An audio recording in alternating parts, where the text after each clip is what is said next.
Jesus Christ, you people suck. Wow. Wolverine on it. Back in the days when we played video games, it was hardcore for the nerdy and lazy. Now things have changed and all our video games are also for the casual and lady. But that's okay, you know the score. We told you a million times before. Playing consoles, not just games, is in the past. And every week you listen to the best damn internet radio crew. It's the N4G podcast. It's the N4G podcast. All right. After another week of N4G Radio, episode 616 for August 24th, 2020. And the tradition continues. We are now 1 week left in the month of August and no prices for said video game consoles.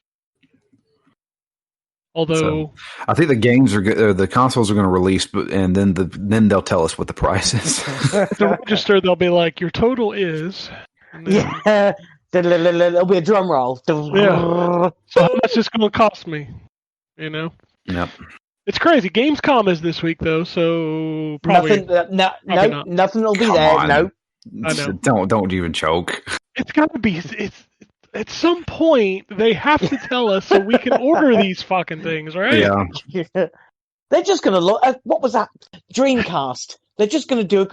And here it is. There you No, go. that Ta-da! was Saturn. That That was was a Saturn. Saturn. Sorry, there you go. I knew it was one of Sega's. That's what they'll do. It'll just be, ta-da! I mean, the $700. controller's already out there for the Xbox, so... I don't know. Anyway, it's a It is week literally, closer. according to the November 6th rumored date, we are now 5 weeks away from... Or, sorry, 2 months. 2 months and a week. Yeah. So 11 weeks away from not only a United States election, but a new console generation. Yep. Who cares about the election? America does, John. Yeah, a lot of people do at this point. We kind of have to care about it at this point. So Yeah. anyway, Just on the don't show this mail your week. vote in. Well, yeah, but it might not get there. Anyway, on the show this week, we have Drew. Yes, I am here. We have Anthony. The Commonwealth is here. The Commonwealth is here, and then man, we do. We have three We have three the different actual Commonwealth. territories represented. We got the good old Well, no, we're U.S. the between me and Commonwealth. Drew. Yep. And then we've got Anthony from Canada, and then we've got John from across the pond. Can we now call it Canada from now on? Because that's awesome. Canada. I want to yell that like in the Akira movie. I'm totally fine with that. Yeah. We could, Canada. if you could do what we need is a soundboard all the time, No, and just have that on Don't. soundboard. Do you don't give have- people that again. We had Anthony. a soundboard at one time. I got a Yeah, little don't, crazy you know. with it, and it was The Arnie soundboard, yeah. Hi. Anthony, do you have the drink called Canada Dry over there? Oh Jesus Christ! You sound like an American Hold who's never been to Canada. on. I think he's building up to a joke. Yes, No, I I'm do, just John. okay. Do you just call it dry? See, I knew there was a bad joke Ah, coming. John, you're a We little actually late on still the refer dad to a jokes. country by the name of the country. Amazing. I know. yeah. You don't just go "We're here. Where are you from? There. I'm from here. I'm not from there. I'm from here. I don't know what you heard. You're all over there to me. I don't know what you done heard. Anyway, let's talk video games. Drew, we'll start with you. Okie doke. Cool. Well, I played God of War. That's a video game. That is a video game. That's a quality video game too. It is a There very you quality go. video game. Might be one of the top 5 of the gen. Yeah, it's. I finally made it to the part where I stopped the past 2 times, so Oh, boy. everything will be new. I had to give a shout out to Chad. Chad, a lot like Jay did back in the day. When he writes in, he asks us questions. Since he's already beat this game, he knows what's going to happen. He's asking us questions that basically allude to certain things. And that is always fun to come up with theories of what's actually going to happen in this game. And he came up with some really good questions. So I can't wait to see if I'm wrong, because I am, because I always am. But I will be very interested to see how you feel when that game ends, because I'm shocked that you have not been spoiled at this point. Yes, there I are have certainly never been some spoiled. massive spoilers. Yeah, especially considering the talks of the sequel have been around for a while, and, well, those Oh, spoilers there was right a- in the talks of the sequel. There's been a couple of tweets, haven't they? Corey Barlog and Christopher Judge have both been tweeting about God of War, so people are thinking there's going to be a announcement shortly. Sony would be stupid not to make a second one of these. Oh, it's absolutely happening. That thing sold Of like course. like candy, yeah. And the thing is, we continue the tradition of playing a game, and then they announce something about said game. Yeah, it was God of Psychonauts. War week. Yeah, we're in God of War week. We did not plan that. But No, you're the We did it with trendsetter. Psychonauts, didn't we? We did the first episode, and then they announced the sequel. they announced a sequel. Then they did Horizon Zero Dawn. It was exactly a year to the day from the release of Phoenix Down. Well, I mean, and then there was the weird one where we were talking about Call of Juarez, the cartel, that was off of all the storefronts, and then it got put back up once we were done. Yep. Hey, once I we will- started, You're a shaman, Drew. You're a shaman. I must be. Motherfucker, I willed Killer Instinct into existence, so eat my ass. But the thing, I have to No give it thanks. to the cartel. Call of Juarez, the cartel should not have been a bad game contender, because that was actually a pretty decent game. The Cartel? Yeah. Yeah, That's a really multiplayer. bad one, No, right? That is a Dude. bad one. No, The I'm telling you. multiplayer is pretty good. The multiplayer is fantastic. That game was made for multiplayer. If you Yeah. play it solo, it's a bad time. Yeah. Oh, that's it's- the way I played it. It Yeah. was terrible. Exactly. It's clearly a game that is built, which is funny because we'll end up talking about one, I'm sure, on the podcast today. But like, it is a game built for multiplayer that has single player options, but Yeah, it's bad. The thing is like I played the first level of the cartel solo and said, yeah, this is pretty bad. Then I joined up with Anthony, and there's a whole new mechanic to the game where you're trying to like you're trying to be a dirty cop and make sure the other people that are playing with you don't see you being a dirty cop. And I was like, this is actually really cool. yeah, you are trying, because all the upgrades are done with money, and you get more money if you can do your side missions without other people noticing. Yeah. So, I mean, Drew and I are friends, so we're just like, don't look. Okay. Don't look while I grab this But then cocaine. there's, like, what was interesting is we'd be playing, and then there'd be competitions between us, like, shoot this many guys before the other person does. Like, how many kills can you rack up? And whoever has the most kills gets a cash bonus. Yeah, it's But like that game almost was like Bulletstorm way or something. smarter. Yeah. Then It's- it got a lot of flack, but I have a feeling they probably asked people to like, oh, here's a review copy, and then only gave like one copy to a publication. Yeah, I remember getting the disc for that game, and actually the disc was broken.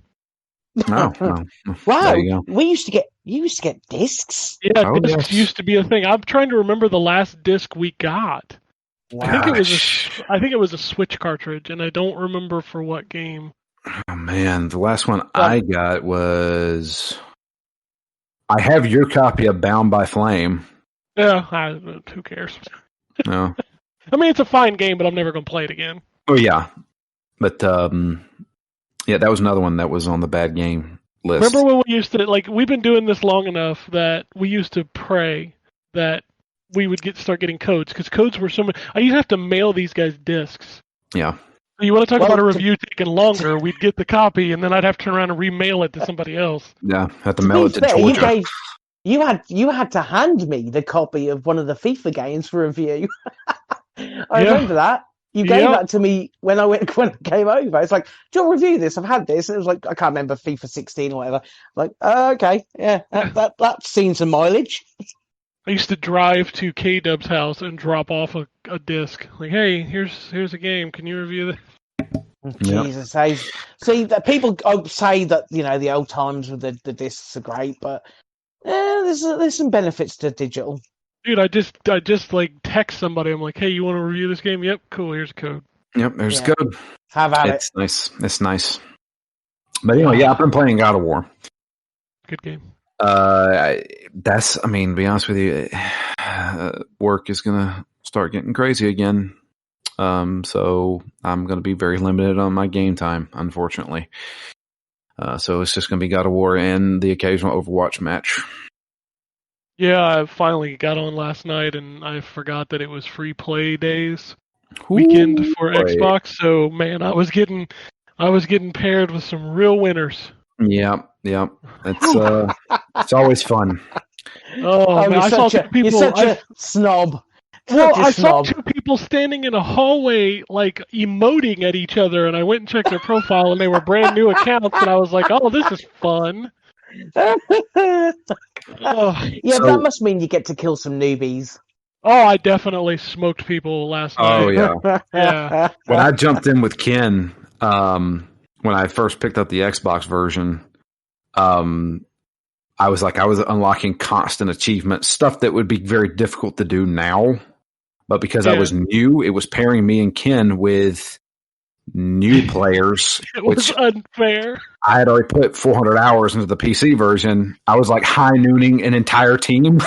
And I was Yeah, like, you- oh God. You can't be doing that in Platinum. No. If I can get one kill with a high noon, I'm okay with it right now.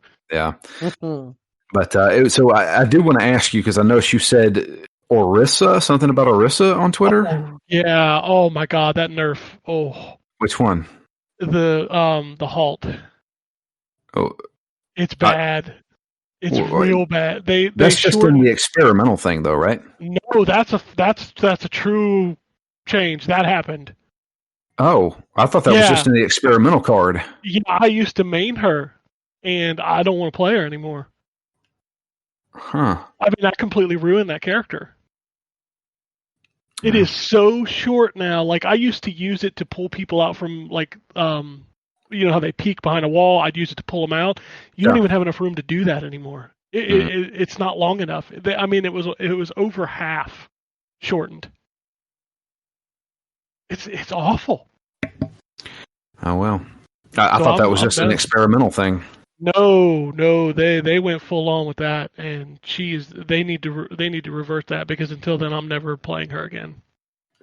Well, I'm sure Jeff Kaplan will be like, okay, well, Ken said that he's not playing Orisa anymore, so we really need to change that Motherfucker, back. she's one of my gold weapons. I really did main her for a very long time, and now I don't even want to play her. Oh well. John, Oh my God, John! It's just, hello. Now we can't even hear him. I He's can't just. hear him, but I can see him, so I there's can definitely that. see him. He's Oh my muted. God, he's screaming. We can't hear you, man.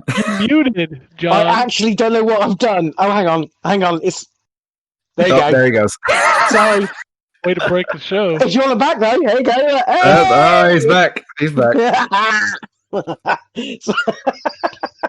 That's what happens when you start talking about Overwatch. John's like, I'm New bored. I'm phone, going new to play with disc. these buttons. What's this button do? Yeah. Anyway, that's it. I mean, it's nothing really much I can talk about. All right. Well, I'll move on to Anthony then. Samurai Right. Jack's out, right? Samurai Jack came out Friday. Yeah. Hey, yeah, that's a really good game. 3 of us have that game. So I want to tell you a funny story. So I sent you the review code, right? Yeah. I went ahead and bought it on Friday because I was like, I'm interested in this. And then it happened to be an ID at Xbox game, so I gave a code to Drew as well. So have you played that game at all, Ken? I have. I am playing. So I played through the first level. I was like, this feels good. This is a pretty good game. The second level, man, there's so many pathways to So- go in that castle. You have to remember to, if you want to make sure you're not going the way that is inevitably going to lead you to the end, you have to hold down, I believe, the menu button or whatever, and it directs your view on where you're supposed to go. So Okay. the game tells you which way you can go without finishing the level. It's really smart. So you can get all the extras and stuff. And the game also, you can go back and play previous levels with your stuff. hmm So you can just keep earning coin and everything. I like this game a lot. It's been a while since I've played an action game that has levels like this. Yeah, I really enjoy it. Like the combat feels. I wish the lock on would lock on to like the next enemy. I wish with my main issue is that the parrying is a little difficult to get a hold of. I Like unlocked the the timing. slide. I unlocked the slide block last night, and I Yeah. thought that was really cool. I'm not a huge Samurai Jack fan. Like, I've only ever seen a couple episodes, but I love the look of the game and what it was doing. And that's the reason why I asked for it. And sure enough, it's fantastic. It looks like the cartoon. Like, it's a very good translation of the 2D animation, which I love. I'm going to pronounce it Genji Taraski.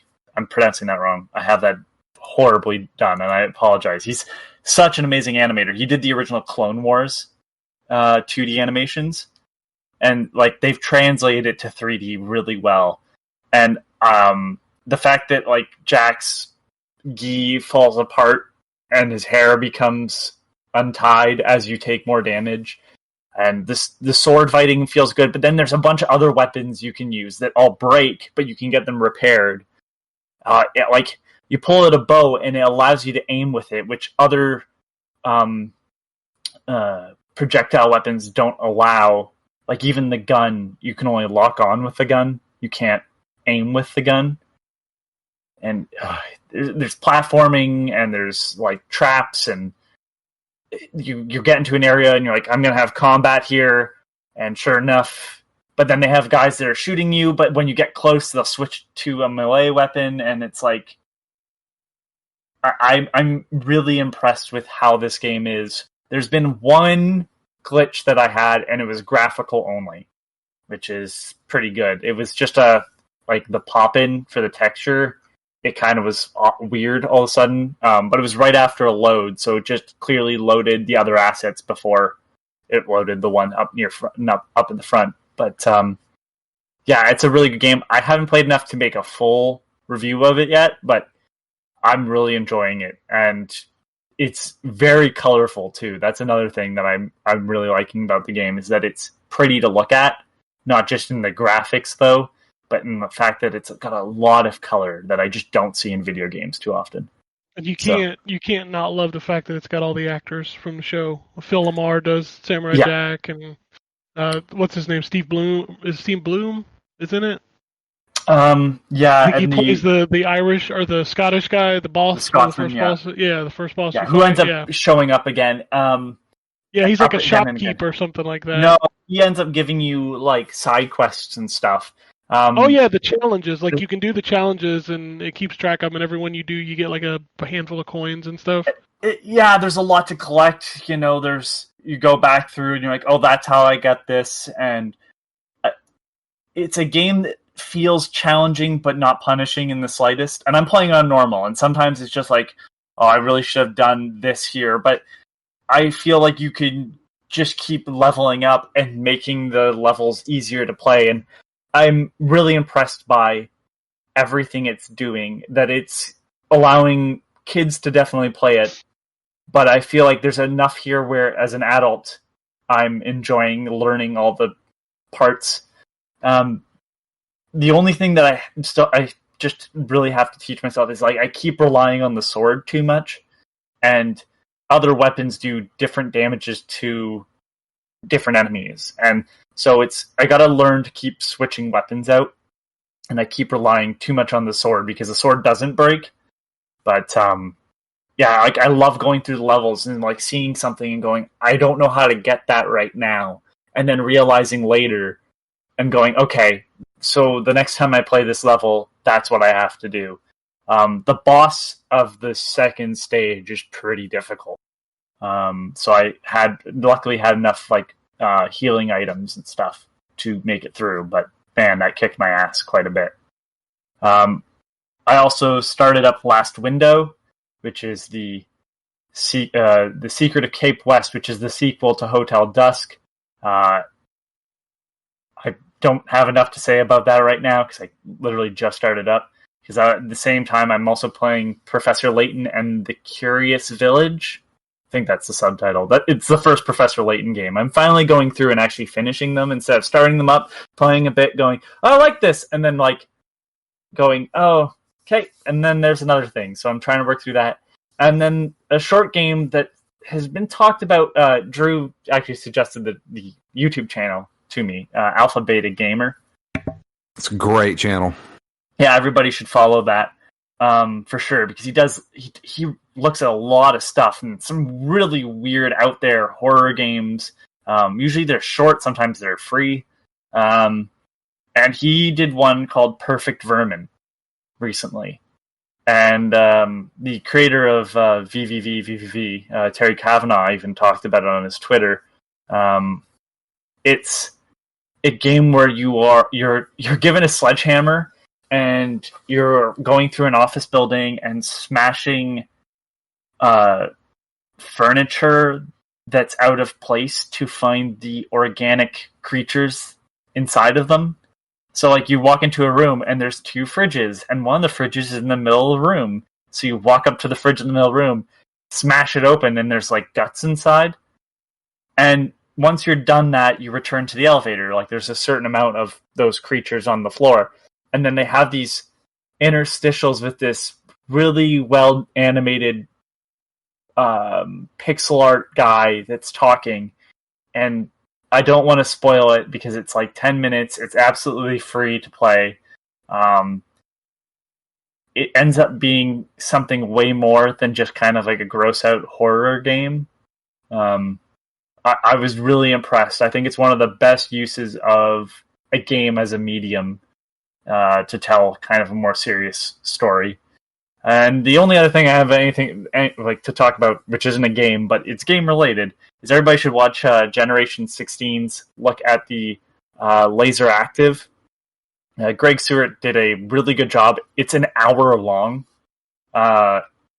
documentary, basically, on the Laser Active, which was this laser disc, that box that allowed you to play Mega Drive / Genesis games and TurboGrafx games, and the whole idea was that you're going to be able to combine laser discs with Mega Drive games and play games with both the cartridges. It's like a really stupid idea of the Sega CD, where they had the 32X CD games. It's kind of like that.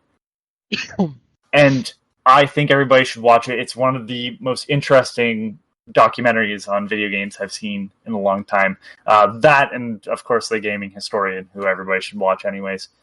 Did you watch his stuff? Did you watch High Score?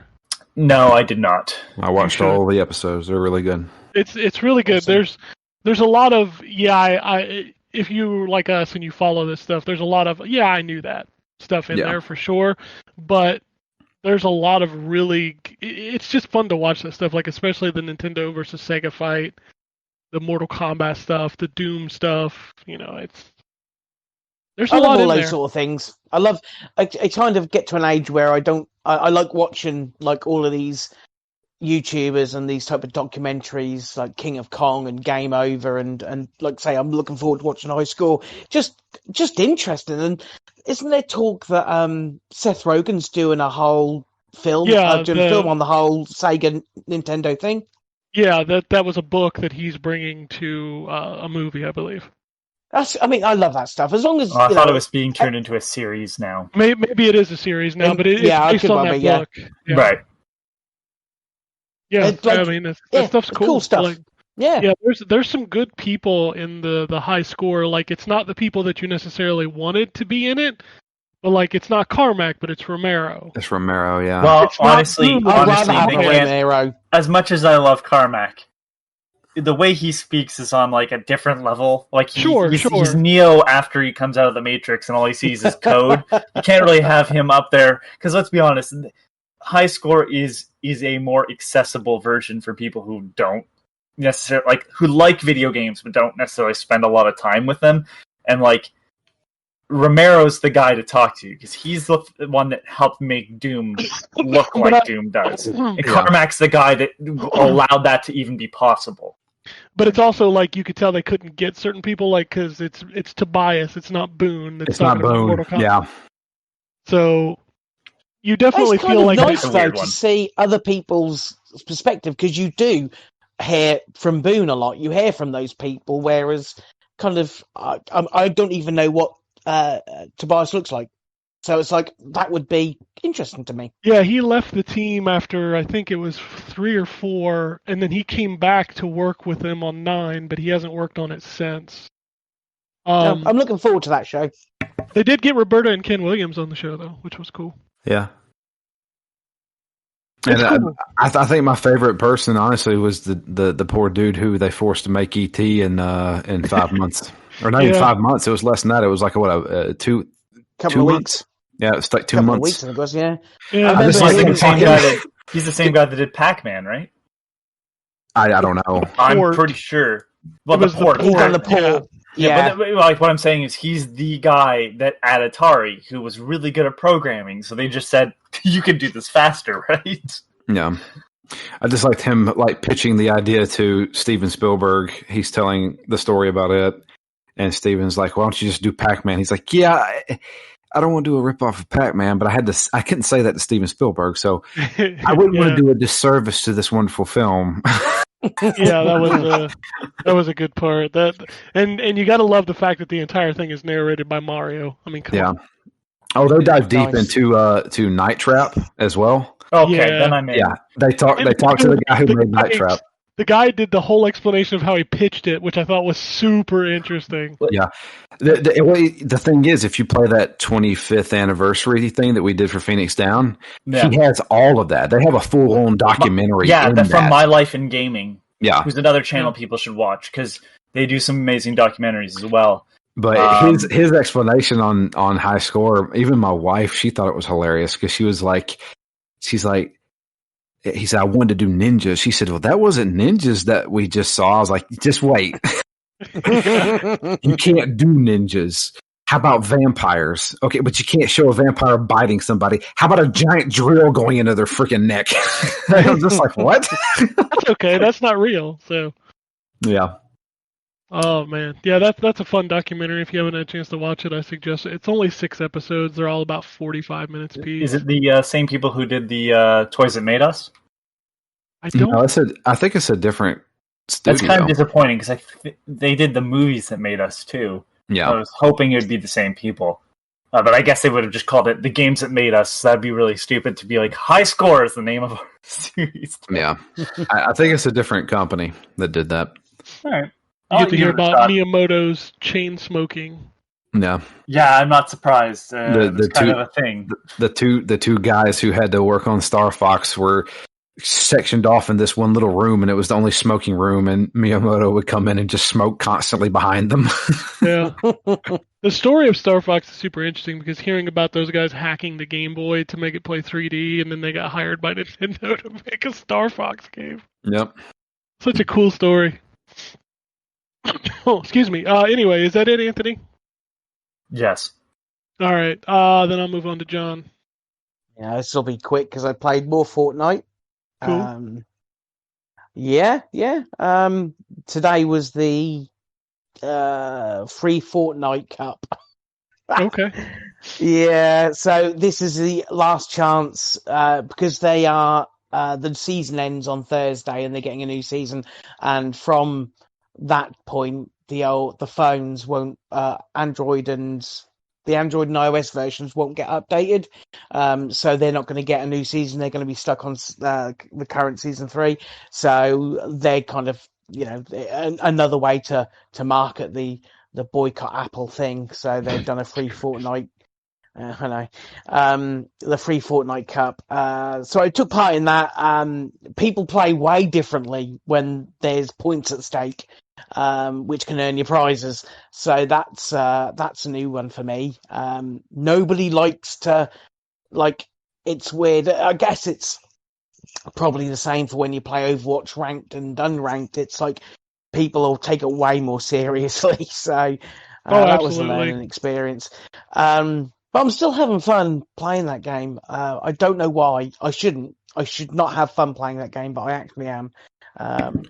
So played some more of that, and I also picked up Horizon Zero Dawn on PC. And I'm actually quite glad I didn't get it for review, because that game is broken. properly broken. Uh-oh. It's and the developers have come out and Guerrilla Games have said, yes, we know it's broken. The problem is that there's no rhyme or reason to it, from what I can gather. So it doesn't matter. You've got people with low end cards and processors having problems, and all they get is when they go on the forums, we'll get a better machine, get a this, which I hate. Get good. And then get good, yeah. But you've also, on the flip side, you've got people with RTX 2080s also having the same problems. So it's not to do with your graphics card or your processor. There is an actual technical issue with that game. And so when I first loaded it up, it does this like optimization. So it says optimizing for your computer. It does that. And the first time it did it, it took about 25 minutes. Jesus Christ. Yeah. So luckily, it's only a one and done kind of thing. So I went in, and it starts off with a cutscene that I don't remember being in the PlayStation game. You've played this recently, or more recent than me, Drew. At the beginning, it starts off with Rost taking Aloy to Tersa to get her name, basically get her baptized. Does that happen in the words? No. The first thing that happens in the PlayStation one was you play as Aloy young. She falls through this cave. Well, no, she's getting picked on, if I'm correct, for a while, right? Yes, well, she gets picked on for a scene, but this isn't a gameplay part. This is right at the beginning, and it's like a cutscene. Basically, that was running, and that was Aloy as a baby. She was like a couple of weeks old at that point, I think. Yeah, I don't remember that. So it might be added it might be something to do with Frozen Wilds, because that's included. I think they've added stuff into the lore with the comic books that just came out too. So maybe that has something to do with that. I don't know. Also, but basically, when it was optimizing your PC, what it was really doing was just ordering a better PC off of Amazon. yeah. Let me take care of that for you.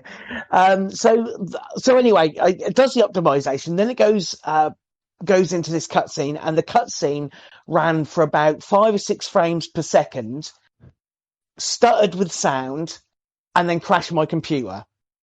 I can hear PlayStation fanboys vehemently smashing their keyboard right now, going, "This is why you need a PlayStation. This is why.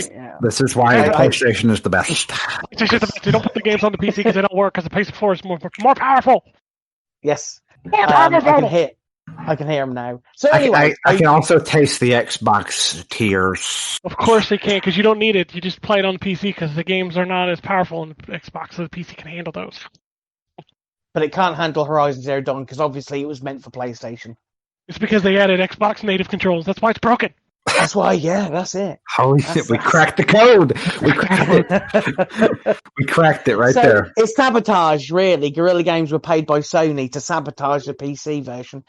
So I loaded up again, and it ran slightly better. I got into gameplay, which is where she falls into the cave bit and you start taking control of her, and that played like absolute arse. I mean, it was stuttering, and when there were cutscenes, they were out of sync. Again, you had audio stutter as well.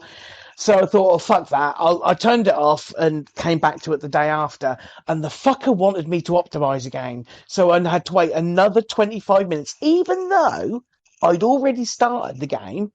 And it's only meant to do it the once. I had to wait all through again, and I don't know whether that's because there'd been a patch in between me playing it. So they'd issued like a 0.1 patch between me first playing it and then just taking it up again, or whether it's just a bug which made me optimize it again. I don't know. But got it optimized, and after the patch, it ran a little bit better. So I wasn't getting the audio stutter, and I wasn't getting like really slow frame rates in the cutscenes, but it still stutters, like frame stutters. And I even tried turning it down to like low settings, thinking, well, maybe it's that, but it made no difference whatsoever. That game is incredibly poorly optimized for the PC, so I'm going to hold back for a little bit because I do want to play it and I want to enjoy it.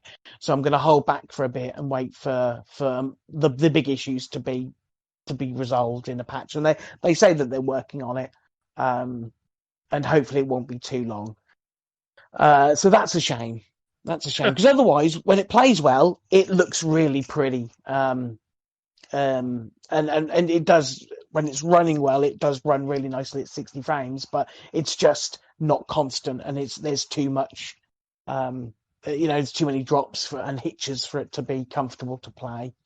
Especially when it's the kind of game where you're having to do a lot of like fine aiming and things like that with your arrows. You don't need the frame rate hitching so your arrows fly off in the wrong direction. And speaking of problems with PC versions of games, I also downloaded the PC version of the Marvel Avengers beta, and that was even worse than Horizon Zero Dawn. That thing I can't believe that they actually let people download that in the state that was in on the PC. It is actually broken. Like, I couldn't even get through the first intro cutscene. The gameplay it's just terrible. The frame rates were like playing the game were 10, 15 frames per second. It was really bad. I was not enjoying that at all. I am now officially bummed about that game. I know that you said, Ken, that it plays better on the Xbox or the Xbox One X. I mean, it played fine on the PS4. It ran at 30. I didn't have much of an issue with it. I don't know what they're doing with the PC version. It is properly balked. It's put me right off that game. So, well, here's the thing, John. You just talked about two games not running well on the PC, and other people don't have issues, so it's clearly your PC. Not clearly, obviously. I mean, you should just play on console because that's the best way. Yeah, but I have to sit on the sofa, and it's further away. I like to sit you on the have chair. to sit on the sofa. Oh, the horrors. Yeah, I know. First world problems. But that's really all I've played, to be fair. Nothing else. All right. We'll wrap this up then. I've played too many video games. But the ID stuff I'll go through quick. So first I want to talk about Battletoads. Nobody else play Battletoads this week? It's free. Oh, I did. No. I played a little bit of that. Didn't like it. Sorry, Ken. I know you're a big fan. If people don't like it, people don't like it, and that's fine. I just didn't like. I thought the humor was off. I thought the acting was good. I thought that the voice actors had their tone and cadence was like in line with like a cartoon character or cartoon characters. I thought that was fine. The biggest problem I had was the controls. There was too much going on.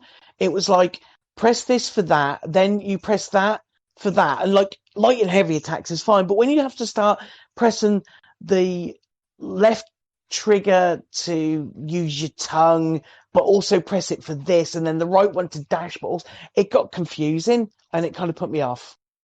But, I mean, if you can't handle video games, that's fine, John.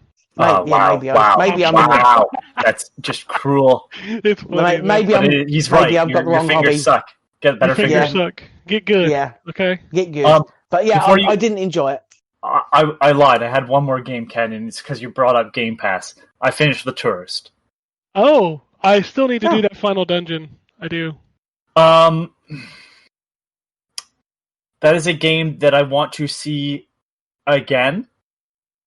Like, in terms of, like, I want to see what they do next, because they clearly set up for a sequel. Cool. But, there's some issues with the jumping, and I think they just need to... There's just some stuff that they need to tweak. Like, I wish there was more missions, and I wish there was a better reason to do them other than just a checklist.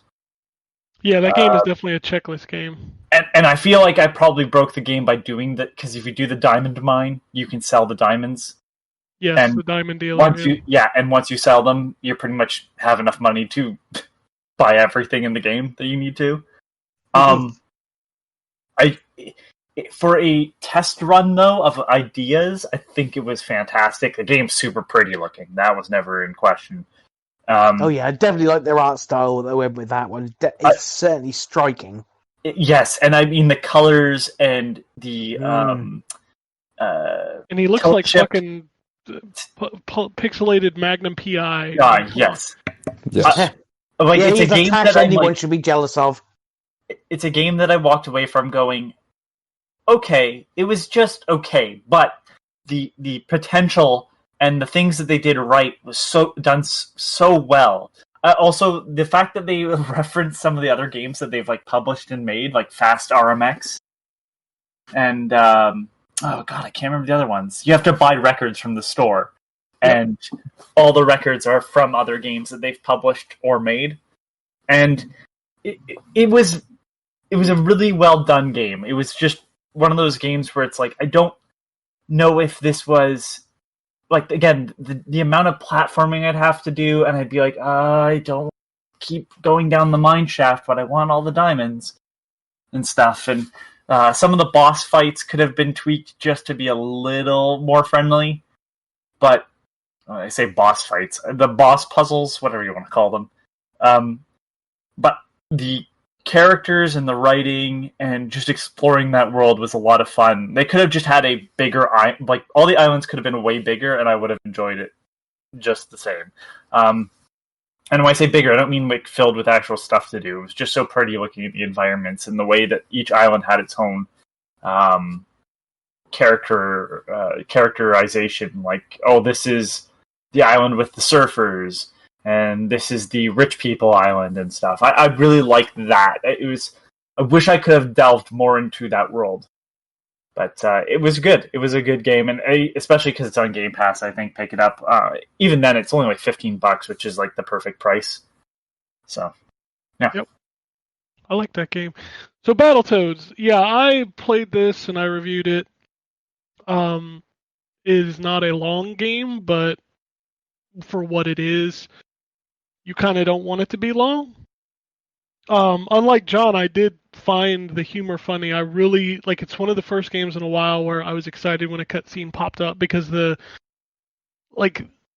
style reminded me a lot of like a Ren and Stimpy, where it's really just some wacky, goofy shit with some over exaggerated facial expressions and just outlandish. Like the first cutscene where one of the toads is in a diaper and it's full, and it's really pretty funny.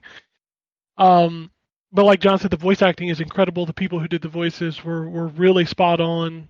I like that the game is not a beat 'em up for the entire time, because the beat 'em up levels, I like them, but it, like with Streets of Rage, I couldn't keep playing a lot of Streets of Rage because I kind of got, like, those kind of games were good, when I was younger, and the monotony didn't get to me as much, but mashing out combos and stuff like that, I can only take so much of it now. So with Battletoads, it's basically only like 50% a beat 'em up. And I do like those levels, but then you get later in the game, and there's a space shooter, and there's puzzle platforming, and there is a run-based game where you're running away from something, trying to make, precision jumps. And Crash Bandicoot style? Yeah, from left to right, not towards the camera. And then there's the hover bike levels, which are definitely too long, but they're still interesting. And it was the mixture of these kind of things that really kept me playing. And yes, it only took me, I think my clock was at like 3 hours, 45 minutes when I finished the game. But that feels like the right length. And, a lot of people are criticizing the game because, it's only 4 hours long. Well, it's one of those. It's also $20.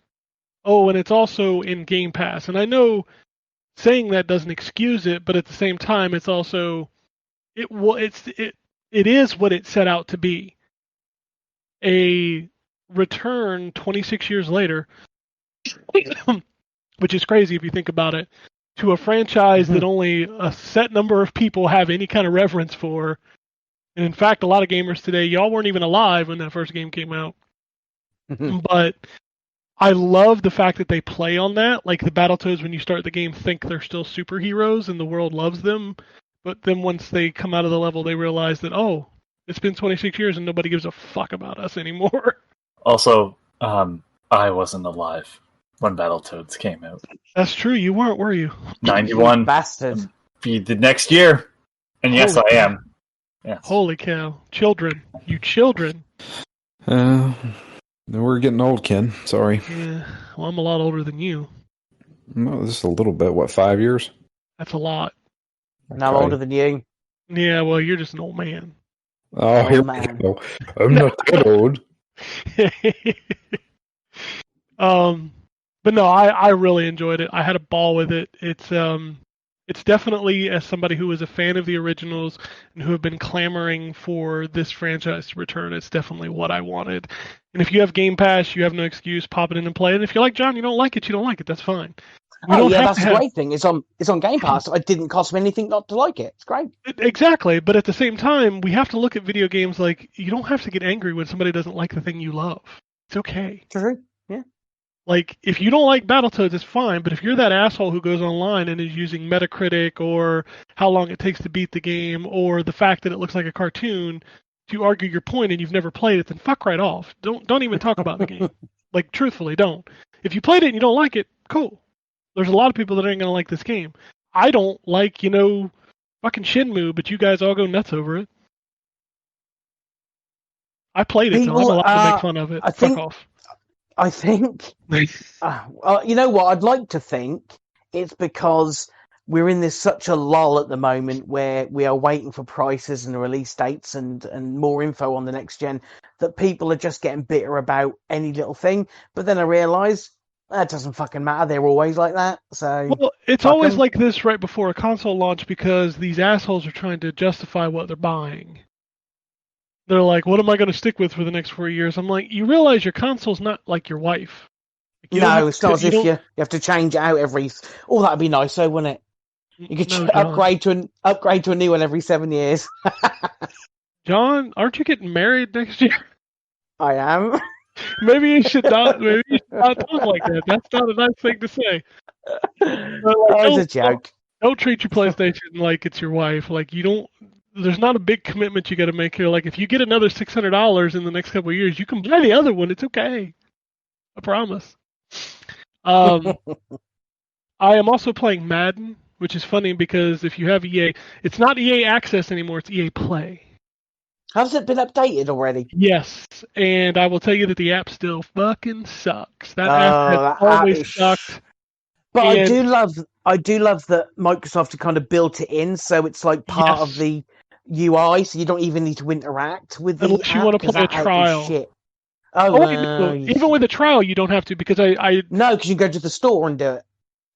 by the way, Drew, if you want some, well, you don't have EA Play. Never mind. I was gonna say if you want some free Microsoft points, there's what do they call those? The rewards things. If you go into it right now, they give you 6,000 points if you purchase UFC 4. And Oh. if you have EA Play, you can go in and install the EA Play trial, and it'll give you the points for it. Nice. So I got a free 6,000 points for installing UFC 4 through EA Play. Holy crap.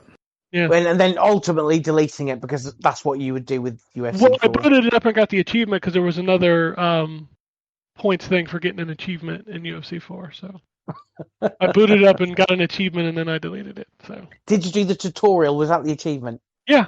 Yay! I mean, I only needed one. That's fine. But I am playing the final version of Madden. I actually got code before the EA Play version went live, which has not happened in the last 5 years. It's crazy. I always download the trial, and then I get the code like a day later. This time I actually had code before the trial went live. So I've been playing that. I'm not allowed to give final impressions yet. I will say that I mostly play franchise mode, and I played that. And while some of the glitches are fixed, some of them are not. For example, when you're in a franchise mode, like your players will message you every week, like if they think they want the ball more, if they want to be involved more in the game plan.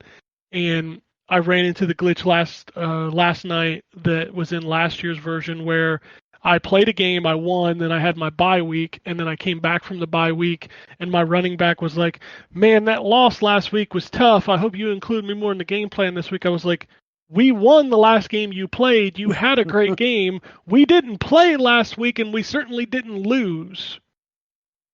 So It was rough, though, Ken. it was rough to take a week off, yeah, because I gave my team the week off because we had won the last game.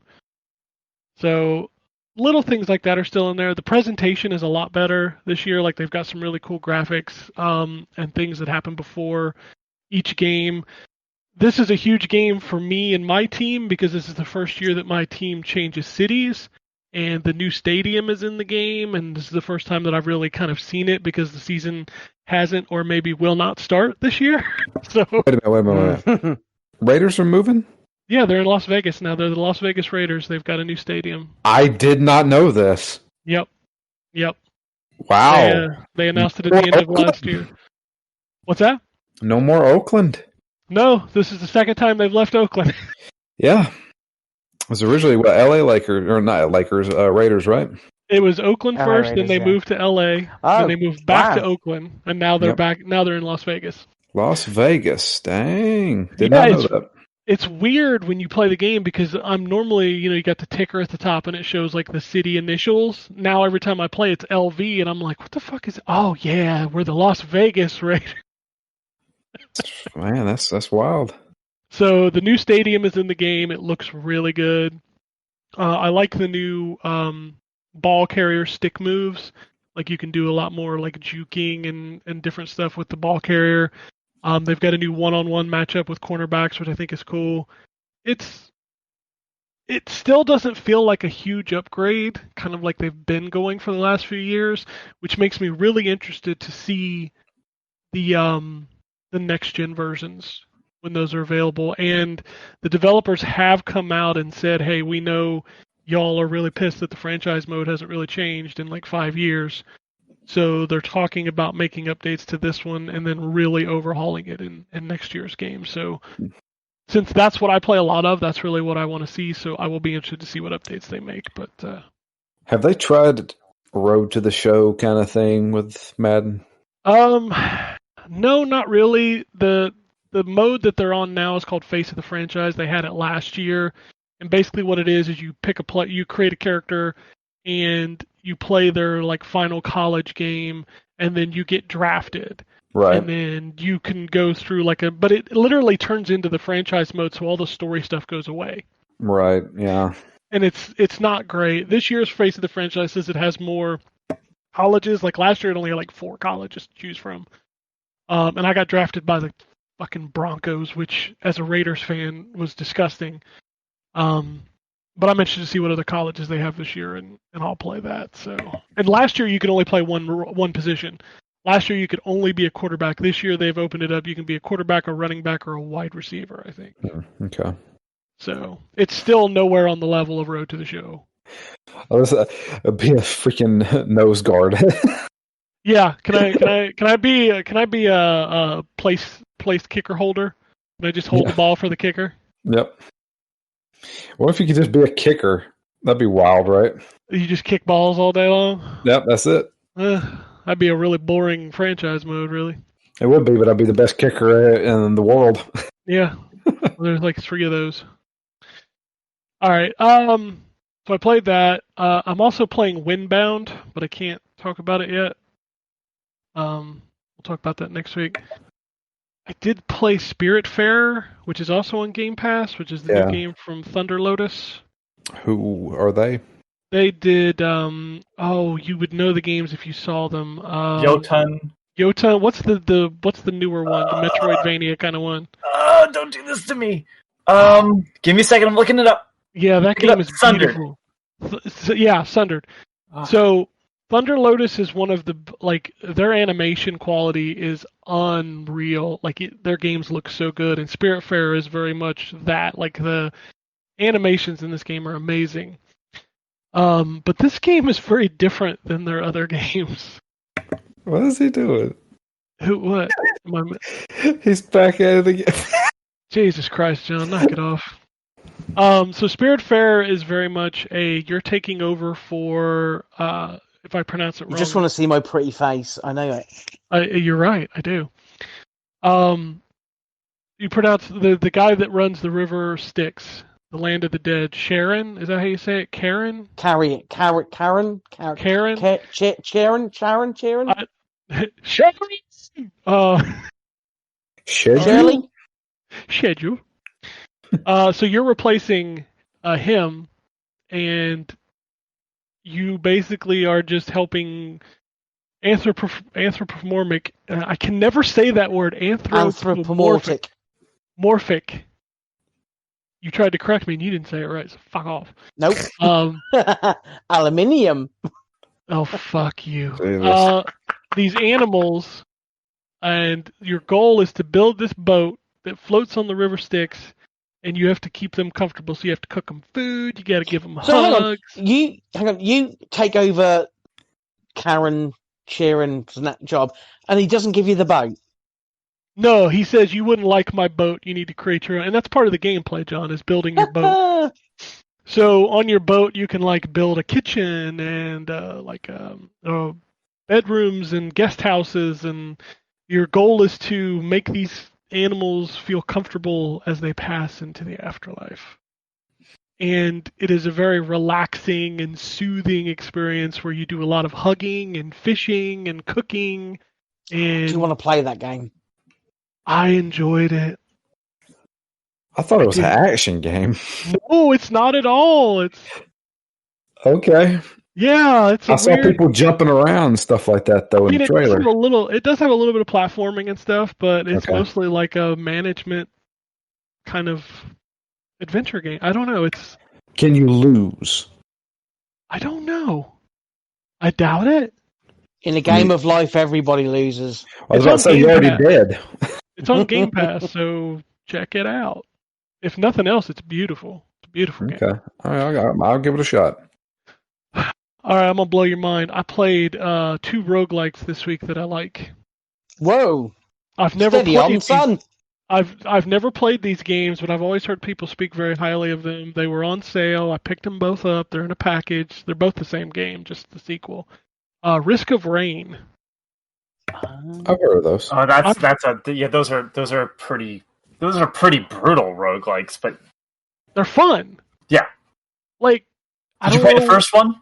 I did play the first one, like the super first one tiny. I don't know about the second one because I haven't played it, but the first one gets fucking brutal. The longer you stay in a level, the more shit they will throw at you. Oh my god, yeah! Like the first level I played when I first played it, when I was waiting on the portal, there was like this giant fucking worm that just decimated me. I don't know what it is about those games. Like the control, they're both very different too. Like the first one is a very pulled back camera, pixelated view, like your character is like super tiny. And the second game is like a straight up 3D third person shooter. But I don't know what it is about those games, but I really enjoyed them. Like I played multiple runs and I found them to be very fun. Wow, turning a new leaf. Nah, that'll probably be the only one I like. That and Rogue Legacy. No, well, you got Rogue Legacy 2 soon, haven't you? Well, it's only on PC, so I probably won't play it. No, it'll come to console at some point, I'm sure. At some point, but you know. I will say that those games are apparently better multiplayer. I've not played it. I didn't even know it had multiplayer. Yes, both of them do. That's cool. I have a feeling it's easier to maybe they scale, but like I've heard that it's easier to deal with the enemies because there's 2 of you. That would make sense, yeah. Yeah, but I liked the first one. The second one, I've just kind of been like, I don't know. Am I gonna want to play another roguelike game? Like, I definitely liked the first one, but I was never fully in love with it. Yeah, I don't know that I'll go back and play these over and over and over again like people do. But yeah, my personal one is still Binding of Isaac. God, he's put the camera on again, and it's gone. See, this is why I keep Discord minimized. All right, you ready for the ID Xbox? I don't know why it keeps doing it. I really don't. All right, I'm gonna run through the ID at Xbox. There were a lot this week, and again, it's very much not a quality thing this week. So the first game I played is called Beyond Enemy Lines 2. Didn't even know there was Beyond Enemy Lines 1. and there shouldn't have been a 2, and there probably shouldn't have been a 1. This game is fucking ass. Is a military first-person shooter. It feels like it was made overnight. Like, it feels awful. It's a bad video game. Don't buy it. Don't play it. Stay away from it. I don't even know why it exists. The next game I played is called Dungeon Scavenger. This game is... I booted it up, had a bunch of menus, then it put me in a first-person dungeon with a bunch of text, and then I deleted it. The Rattlelake game this week is Even the Ocean. It is a 2D platformer, and it's actually not bad. It's got a really creepy like story going on, and you're on like this other planet. It's an interesting little game. Played a game called Fuzzball, which is essentially put a bunch of animals in ball form on a table and try to knock each other off. It's a multiplayer game. I mean, there's really nothing else to say about it but that's exactly what it is. Griffin Knight Epic, the definitive edition. If you've never played Griffin Knight, is a great horizontal shooter that kind of the hook is you can switch direction, go back and forth. You basically look like Sir Arthur from Ghosts and Goblins riding on the back of like a fucking eagle. It's pretty awesome. It's just a definitive edition. It's a good game. Helheim Hassle is a 2D like platformer game where you can like take your body parts off and throw them at people because you're dead. And I gotta say, I was impressed with like the quality of the voice acting and the story in this game. I was genuinely chuckling at a few lines. It looks like a mobile game when you look at like the box art, but it actually feels a lot more higher production values when you play it. Like the cutscenes and stuff are really good. Another, which you probably saw during the Nintendo Direct, another first-person puzzle game that came out this week called Manifold Garden. It continues to be another puzzle game that makes my head hurt. Basically, you can change the gravity so that you can walk on walls and ceilings to solve different puzzles. If you fall, I guess, like it starts you I don't know. It's a weird fucking game. It's got a very interesting art style where it's all like monochromatic, but then it has like certain colors that kind of point you towards the way the puzzles are supposed to be solved. It's neat. Harvest Moon finally came to Xbox, but it's not what you think. It's called Harvest Moon Mad Dash. I'm going to be real honest with you. I didn't understand what the fuck was going on. It starts you off in a big square. It tells you to combine some tomatoes and then put them in a basket, and no matter how many of them I combined and put in the basket, it would never give me a point for it, so I fucking turned it off. That game made me mad. Alrighty. There's a lot of games to go through, Drew, so I play all of them for at least a half hour, and we see where we get. The next game's Norman's Great Illusion. I got up, I got dressed, I had breakfast with my family. It's a top-down perspective puzzle game, and then I go to work, and as I'm going to work, it's making me like stop a meter going back and forth in the center of the screen, and then it asked me to do math problems, and that's when I deleted it. So there's that. Yeah, that's going to be a hard pass from me. Yeah, like it started it wanted me to solve the math problems so that I could drive to work, and I'm like, yes, because you solve math problems to start your car. Yeah. I'm fine with that. I'm fine with that in like a puzzle game where like, the math might be a code or something. Not, I need to start my car. Let me just do some addition and subtraction first. Oh yeah. That was a quick one. Party Panic, another party game where you're like fucking, I don't know. There's so many of these fucking games. This was expected, but they sent me a code for Mortal Shell in the ID at Xbox Games. If you don't know what that is, that's the new Souls game that came out. Every couple months there's a new developer that's like, check out my take on Souls. This game is Souls-like. I made it through the tutorial. I made it to the first camp. I killed a few people, and then one guy just one-shotted me. And I was like, okay, yeah, that's one of these. The hook to this game seems to be that like you can harden yourself during a combo, so that when the enemy hits you, like it bounces off. So, from my understanding, because I've actually I kind of might like this game. I'll have to give it a shot. Oh shit! If I'd have known that, I'd have sent you the code. I didn't know anybody was interested in it. I didn't know I was interested until I heard someone else talk about it. Yeah, the hardening is your shield. You don't actually get a shield. You can just harden, and then there's a cooldown on your harden. Yep, and you can do it mid combo, and also you don't like your character's like this fucking creepy looking thing, like something out of like I don't know, an H.R. Geiger movie, and what you do is you possess other bodies. And when an enemy destroys you... shells. Yeah, and then when somebody kills that shell, you become that creepy thing, and then you can run away and go get a new shell. That's kind of how that works.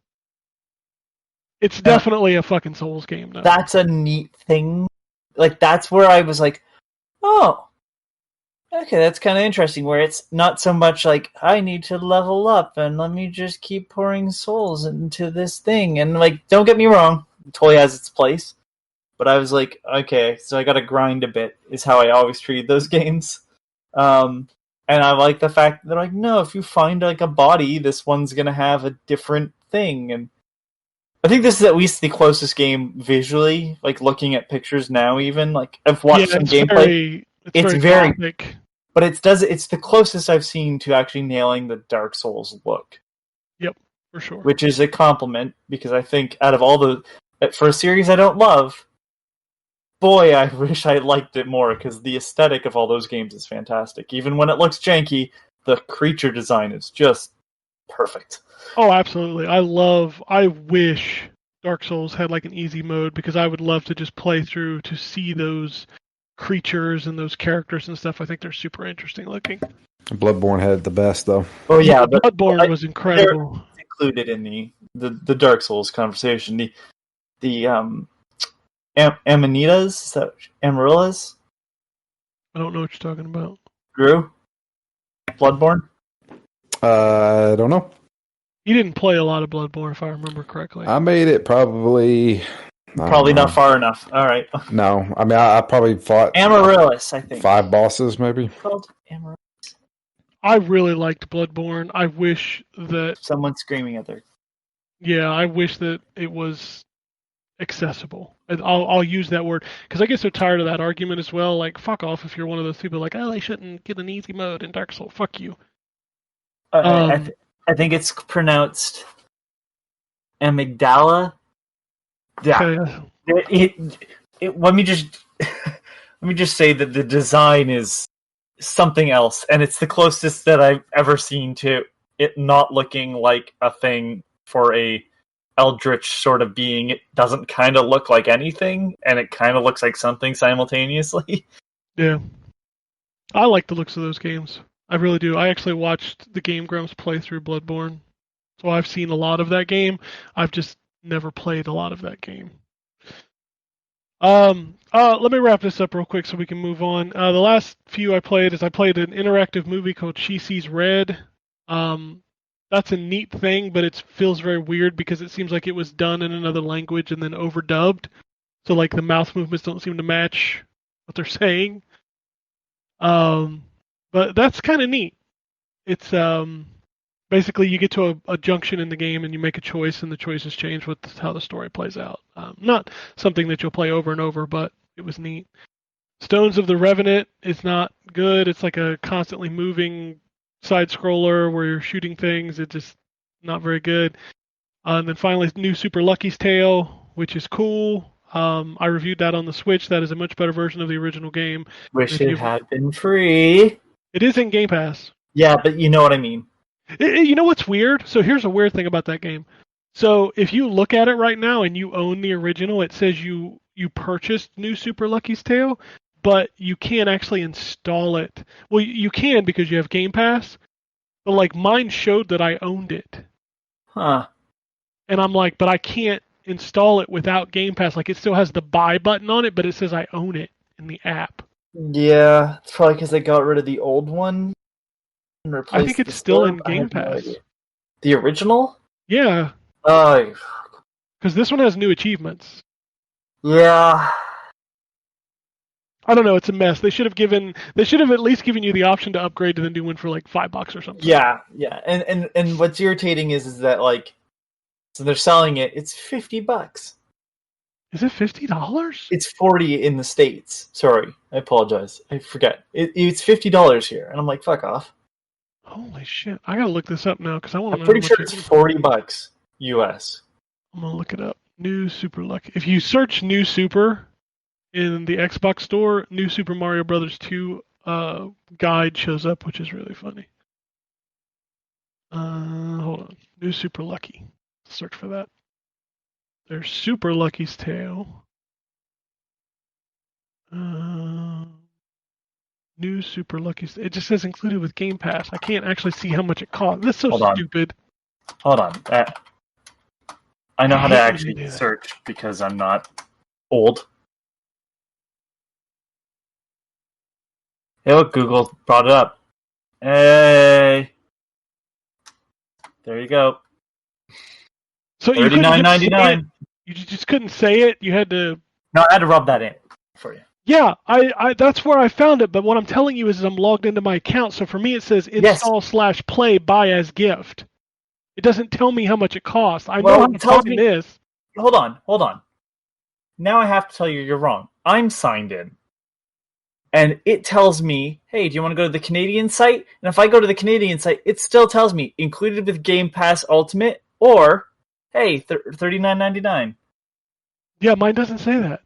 Mine literally says install/play or buy as gift. I have no idea what you've chosen. Because I own it, Anthony.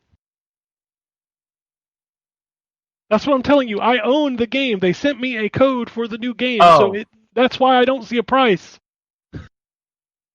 I thought it was included in Game Pass, which is why you were playing it. No, they sent me a code with the ID at Xbox games. Okay, got it. Now the confusion's gone. Anyways, it's $39.99. Yeah, I tried to buy it as a gift. We spent way too much time talking about New Super Lucky stuff. Well, it's just this is a game that's been like it came out on Oculus VR, which was a very different game. So then they brought it to console, Xbox, and it was like, oh cool, it's nice 3D platformer. It's not like gonna change anything, but it's good for what it is.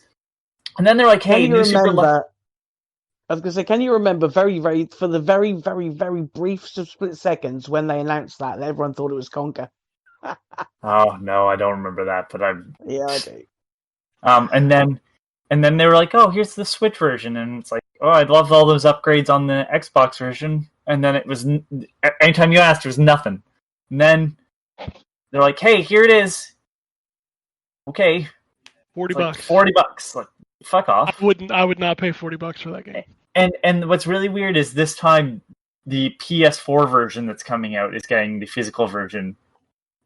So it's like, well, then I'm just sitting on a disc of useless crap now. Yeah, nobody cares. Yeah. That's what discs are, useless crap. It's just it's weird. It's just annoying. All right, let's talk about what's coming out this week. There's a lot. We've got Death End Request 2, Descenders, Giraffe and Annika, the Musical Mayhem Edition, House Flipper for PS4, finally making its way over to PS4, Kandagawa Jet Girls, Madden NFL 21, No Straight Roads, Project Cars 3, Street Power Soccer, Vader Immortal, a Star Wars VR series coming to PSVR, The Suicide of Rachel Foster, Control AWE, Final Fantasy Crystal Chronicles Remastered Edition, which nobody replied to my email, so I'm assuming nobody wanted to review that. I would have loved to. Well, I just got the email on Friday, John. I can ask them and you can review it if you want. Yeah, I would love to play that. I was looking forward to that. Did you hear that they're region locking the multiplayer online? Fuck off. Yeah, and no couch co-op. That might be a problem then, because you obviously give me US codes. Okay, well maybe we'll talk about that later. Hypnospace Outlaw is making its console debut. Sky That's Hill. That's a weird game for a console. Lot of It considering what it's supports based on. mouse and keyboard on Keyboard. everything, I think. Yes, but that's exactly. I'll just pull out my mouse and keyboard for my PlayStation that I have tucked away with that. I mean, you don't Just have saying. to. This is Why a are you very, so angry this is- about yeah, video that's a games? that's a very weird complaint. I know. Sorry. Sky Hill, Black Mist, Captain Tsubasa, Rise of the New Champions. I don't even know what the fuck that is. Soccer game, That's a soccer game based soccer off of game. manga. It should Yeah. probably have the word soccer or football in it. Then that'd be cool. No, Well, it's based on Captain Captain is Tsubasa. it's Captain. Yeah, I was gonna say. How the it's fuck is on Captain the front? Tsubasa? Like, I Cheers don't for know the who that manga. is. It's, I mean, to be Captain fair, of the the cover, soccer team. If I the told cover you does that include. if I told you that there was a game called Earl Thomas the Game, would you know what I was talking about? I would. I know Football. you would, John, because you watch football, or Drew, because you watch football. But my point is, you don't put somebody's name on something without telling what it is if you don't know what it is. Honestly, I thought it was a pirate game. I did too. I thought it was one of those Japanese anime Well, games. Technically, you are right still, Ken. It's just soccer.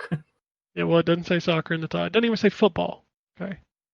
Crosscode, Immortal Realms, Vampire Wars, Mighty Gunvolt Burst, finally making its way over to the PlayStation. Nexomon Extinction. Shing. There's a game called Shing, and it's got an exclamation point at the end, so Shing. Windbound and Wasteland 3, which is also on Game Pass. Wasteland 3, is that exclusive to the Xbox? Because that's made No. by a Microsoft developer, isn't it now? Because they bought Well, them. they Xbox- bought them after they were already making it. Ah. Yeah. Okay. So it's a bit like to... the whole Psychonauts 2 thing where they're making that for other things. Okay. So, Yeah, the Wasteland 3 is coming to PS4. It's coming to Game Pass, and in fact, Sophie's reviewing it. She's on PC. I bet she'll love that game. Oh yeah, she was super excited when I asked her. I was like, "Do you want to review this?" She's like, "Oh yeah." Yeah, I bet that's right up her alley. Yeah, Wasteland's actually a quality game. Yeah, the review notes that they sent us were like, "Hey, this is going to be long." Yeah, those are really long games. Yeah. Hey, Ken, put me down for Shing. You want to play? I don't even know Shing. What is it? It's a looks like a ninja beat up. Yeah, it's experience the most exciting and immersive beat 'em up combat system ever. Become a kick-ass ninja and slice some demons in style, and it's kind of neat looking. Okay, Fair well, enough. Shame the name's a bit naff. I don't even know who's making it or anything. I don't even know if I've seen a press release Yeah, on it. So... don't. If it doesn't come through, don't worry about it. Like, don't need go looking for it. Concerned, Oh, okay. but it looks kind of neat. It's from a developer called Mass Creation. I Draw don't know. Slasher, and Corridor Z are the other games that they've made. Never All heard of them. right. Well, if it And, shows up in the inbox, I'll let you know. Like, I had a game show up in the inbox this week I didn't even ask you guys about. It's a mature take on Cinderella as a visual novel. Oh God. Oh, is it with Japanese big-eyed girls? Jay wasn't by any available? chance? I don't know. It's called Cinders if you want to look it up, but I don't know what. I didn't even look at it yet. I damn. That's actually a really cool name, though. I had to give him that. Yeah, that is a good name. That is. All right. Also coming out this week, we have I already said No Straight Roads. So here's how you do it. There's a game coming out this week called Street Power Soccer. What do you think that game's about? Soccer on the street. Tsubasa. Tell Me Why, American Chapter football? 1. Tell Me Why, Chapter 1 is out I'm this kind of week. excited about that. Yep. I played that, by the way. Oh well, I Talk about it. Ain't nothing but a heart. You know, I had to look because, like always, you mentioned something that sounds adult themed, and I'm curious to know what of a disaster video games has become. And Cinders is not what Cinders is pretty tame. Oh, Okay. okay. By the way, for those of you that were concerned about Tell Me Why, I discovered something about that game this week. So it is a don't nod, so it is done in, episodic, but it's already done. They're So just they're- releasing it episodic. Oh, thank They're God! doing the Resident Evil Revelations 2, where once a week they're releasing the next chapter. Oh, that's not bad at Okay. all. That's way Okay. better. Okay. Yeah. So I Isn't I that one wanted on to Game let Pass you as know well? that. What's that? Isn't that on Game Pass as well? Yeah, and it's actually an exclusive. It's a Xbox Game Studios. Oh, wow. That's Yeah. what Oh, okay. I didn't realise they were pulling in third-party developers for those things. Cool. Yep. Double Kick Heroes, Hexagroove Tactical DJ, Liege Dragon, Road to Guangdong. I'm sorry, did that tickle your funny bone? I like Just the the way you inflection said in your it. voice. Yeah. I mean, how would you say it? I don't know, but you emphasised dong, and that just made me laugh. I don't know. It's called Road to Guangdong. So, Dong. for the Switch, we've got Parking Madness, Gear Club, Unlimited 2, Tracks Edition, Oddworld Munch's Odyssey HD Limited Edition, Over the Alps, Ginny Leclue Detective View. The hell? Justin Selaney was tweeting about that game yesterday. It's I don't know what supposed it to be a is. pretty good point-and-click adventure. Oh. Laura would Jets- like that. She likes those. Jets and Guns 2, Alpha Set by Pogi, another Pogi game. Best Friend Forever. Oh shit, Switch Console of the Year. Commander Keen and Keen Dreams.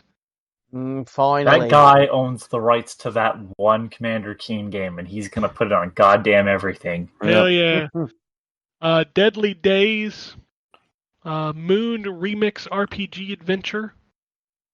I really wish I had a Switch for that. Because that's the first time Moon to be played in English officially. Newton's Cradle Puzzle Game. Struggling. Ultimate Fishing Simulator. Hashtag No Limit Fantasy Super Puzzles Dream. Jesus Christ, I can only imagine. Man, I'm telling you, just go to the Switch eShop once a week. I tell you, it's worse than it's getting worse than Steam. Yep. Colored Jumper, Death's Hangover, Grim Legends: The Forsaken Bride, Jump Force Deluxe Edition, Serious Scramblers, Solitaire Klondike Minimal. Wow. Literally solitaire. Cool. Well, that's it. What's the Klondike part? Klondike That's is a- another form of solitaire. Klondike is your basic form of solitaire. I did not know that. Yeah, like when you play Microsoft Solitaire, Klondike is the default. Because there's Spider, and technically solitaire is any game you play by yourself. Yeah. But, yeah, Klondike is the type of card game that you're playing. I had no idea. I always thought that was just called solitaire. Nope, it's called Klondike. Huh. Because what would you do to play a Klondike? I mean, I don't know. They are pretty good. Those are pretty. The Reese's. Have you ever had a Reese's one? Yes, I have. They are very good. Oh, those are good. I wouldn't murder somebody, but I'd murder somebody for a Klondike bar. Way over my head. You don't know the Klondike commercials, John? We don't have that over here, whatever that is. The jingle is, "What would you do for a Klondike bar?" What would you do okay. for a Klondike definitely bar? What the Family Guy joke, if you've ever seen that episode, is like, "What would you do for a Klondike bar? Would you kill a man?" Well, clearly. Isn't that when Peter's coming out of his coma or whatever? Oh, it might be. It's He's an lying in the old hospital episode. bed, and he's upset, and he turns his head, and then he turns back as it's like, what would you do? Would you kill him, man? Sure. And then you hear him shooting someone. You don't see what's going on the screen. You just see Peter look back at it. I don't know why I remember that. I think their bit about the peppermint patty was funnier when he's like, "When I bite into York peppermint patty, I'm whisked away," and then it shows him like 6 months later. "I wish I'd stop biting into the York peppermint patty because I just keep ending up on this mountaintop. I have no food."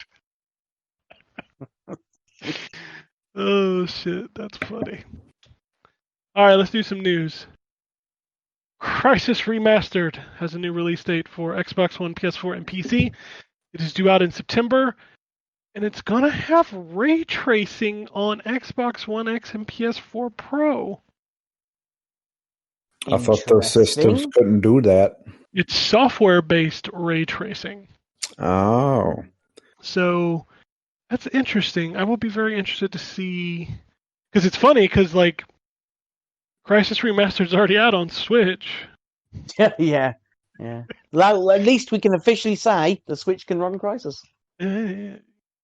Sure. Probably not very well, but When did Crisis come out? 2007?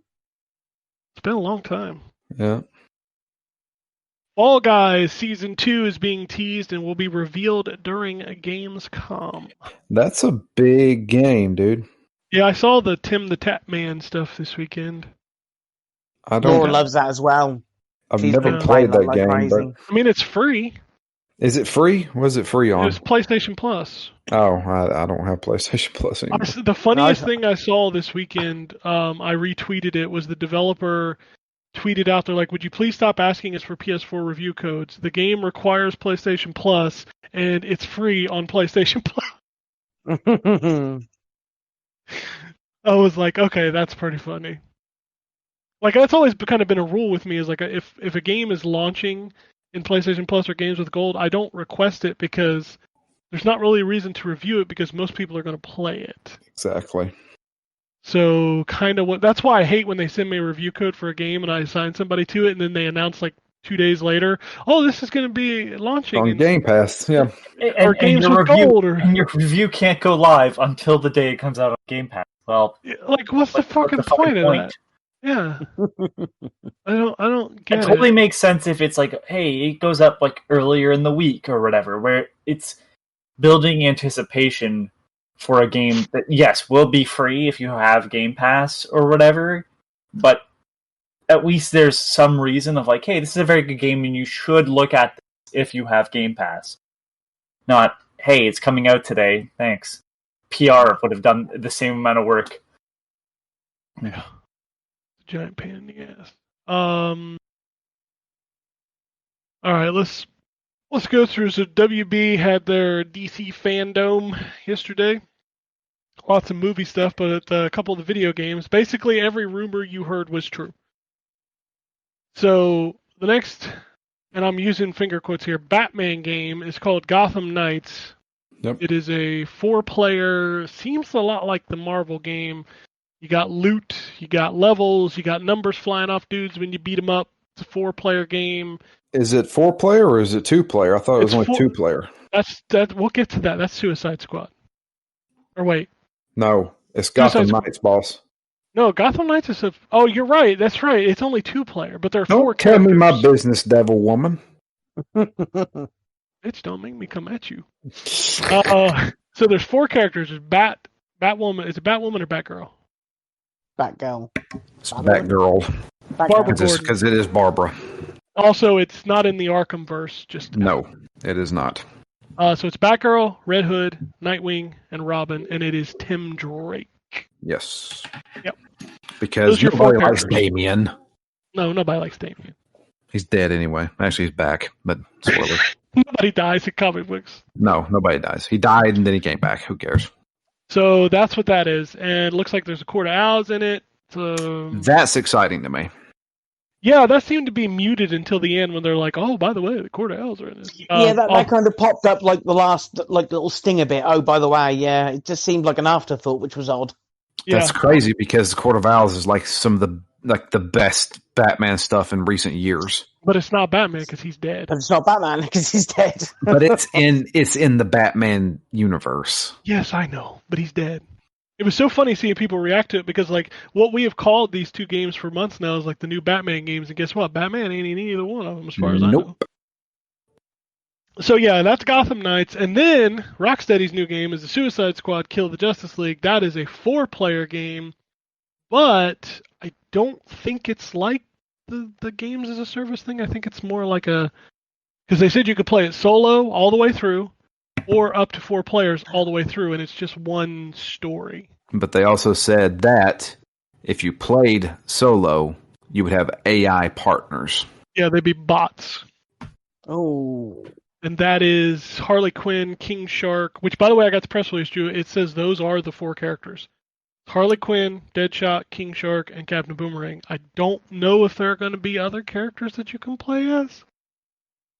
I must admit, I did like the look of the cinematic trailer that for. I thought I felt the vibe and the kind of had some Sunset Overdrive. Sunset Overdrive. That's what I was thinking too. Oh wow!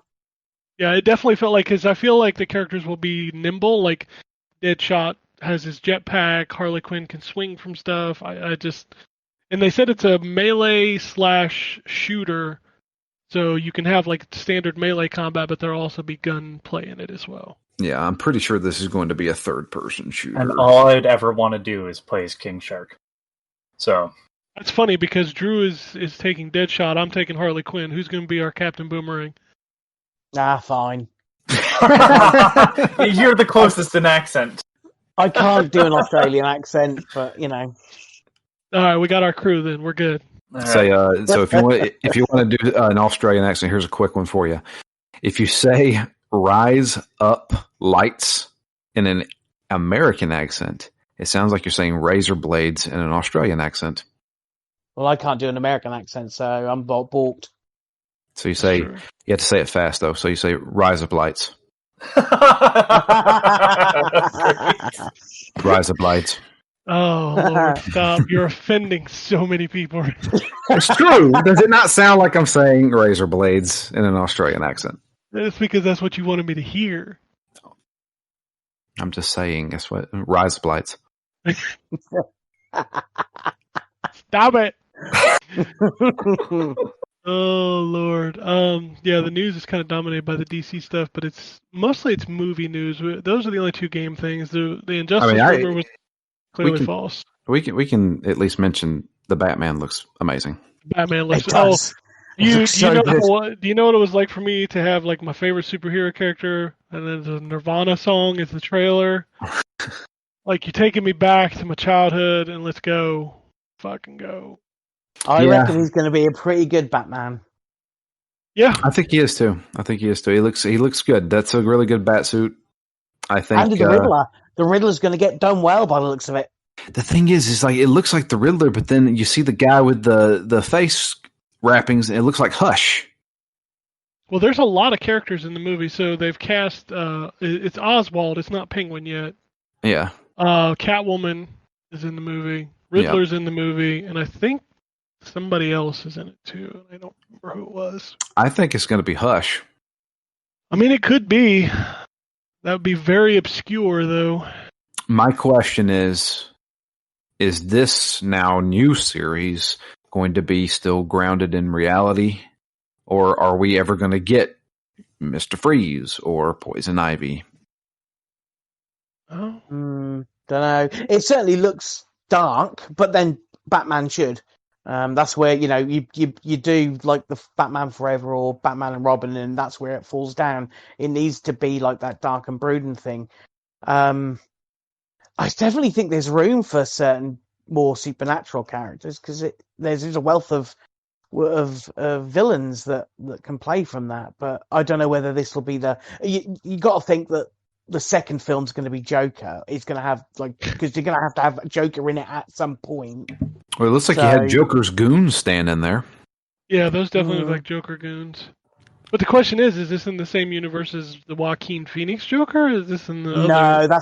They actually addressed that when Fandom, one of the panels they had, is that the whole thing is that DC doesn't have like this extended universe. It's all part of a multiverse, so you can have like two Flashes, a TV Flash and the movie Flash. You can have Joaquin. We've got Phoenix, 3 Joker. Batmans now because Keaton and Batfleck are coming back. Yeah, so they basically said is that these are all part of the multiverse. In actual fact, I think the Flash TV show is going to be the one that instigates it, because I think they were saying something about Ezra Miller is going to be in the Flash TV show. He was already. Oh, he was. So it's like it's going to kick off this multiverse thing, and the Flash movie is going to have something to do with it. But they already did the multiverse in the TV series because Conroy was in Batwoman. Sorry, and Ezra And Miller they're changing was in her now. Flash. Well, Brandon Routh came back as Superman. Yeah, and so did Tom Welling. yeah. Tom Welling came back too. Oh wow! He doesn't have his powers anymore. Yeah, you haven't seen this multiverse thing? Yeah. No, because because it's all down to the fact that I really enjoyed sort of seasons 1 and season 2 of The Flash, but when they literally repeated everything from the first 2 seasons in season 3. I was like, I can't watch them do this whole thing again where That's called the Flashpoint paradox, baby. Yeah. I know, but it just ground on me, and it's like, I'm sorry, I'm done. So I never watched it from there, and I never watched Supergirl or Arrow anyway. So I would have probably missed parts. Yeah, Supergirl is Supergirl is actually in a different universe than Flash and Arrow from the TV shows, but they have met. Yes. I definitely know there's been a crossover. But Lucifer, and then there's Krypton, and Lucifer. Yeah, but Krypton's like dead on its. Dead on arrival, isn't it? But man, it gets so confusing. But like in Krypton, Lobo was played by the guy who was the Spectre, or was supposed to be the Spectre in Constantine. But Constantine showed up in the multiverse thing too. He was in Arrow. He was in 2 episodes of Arrow. Yeah.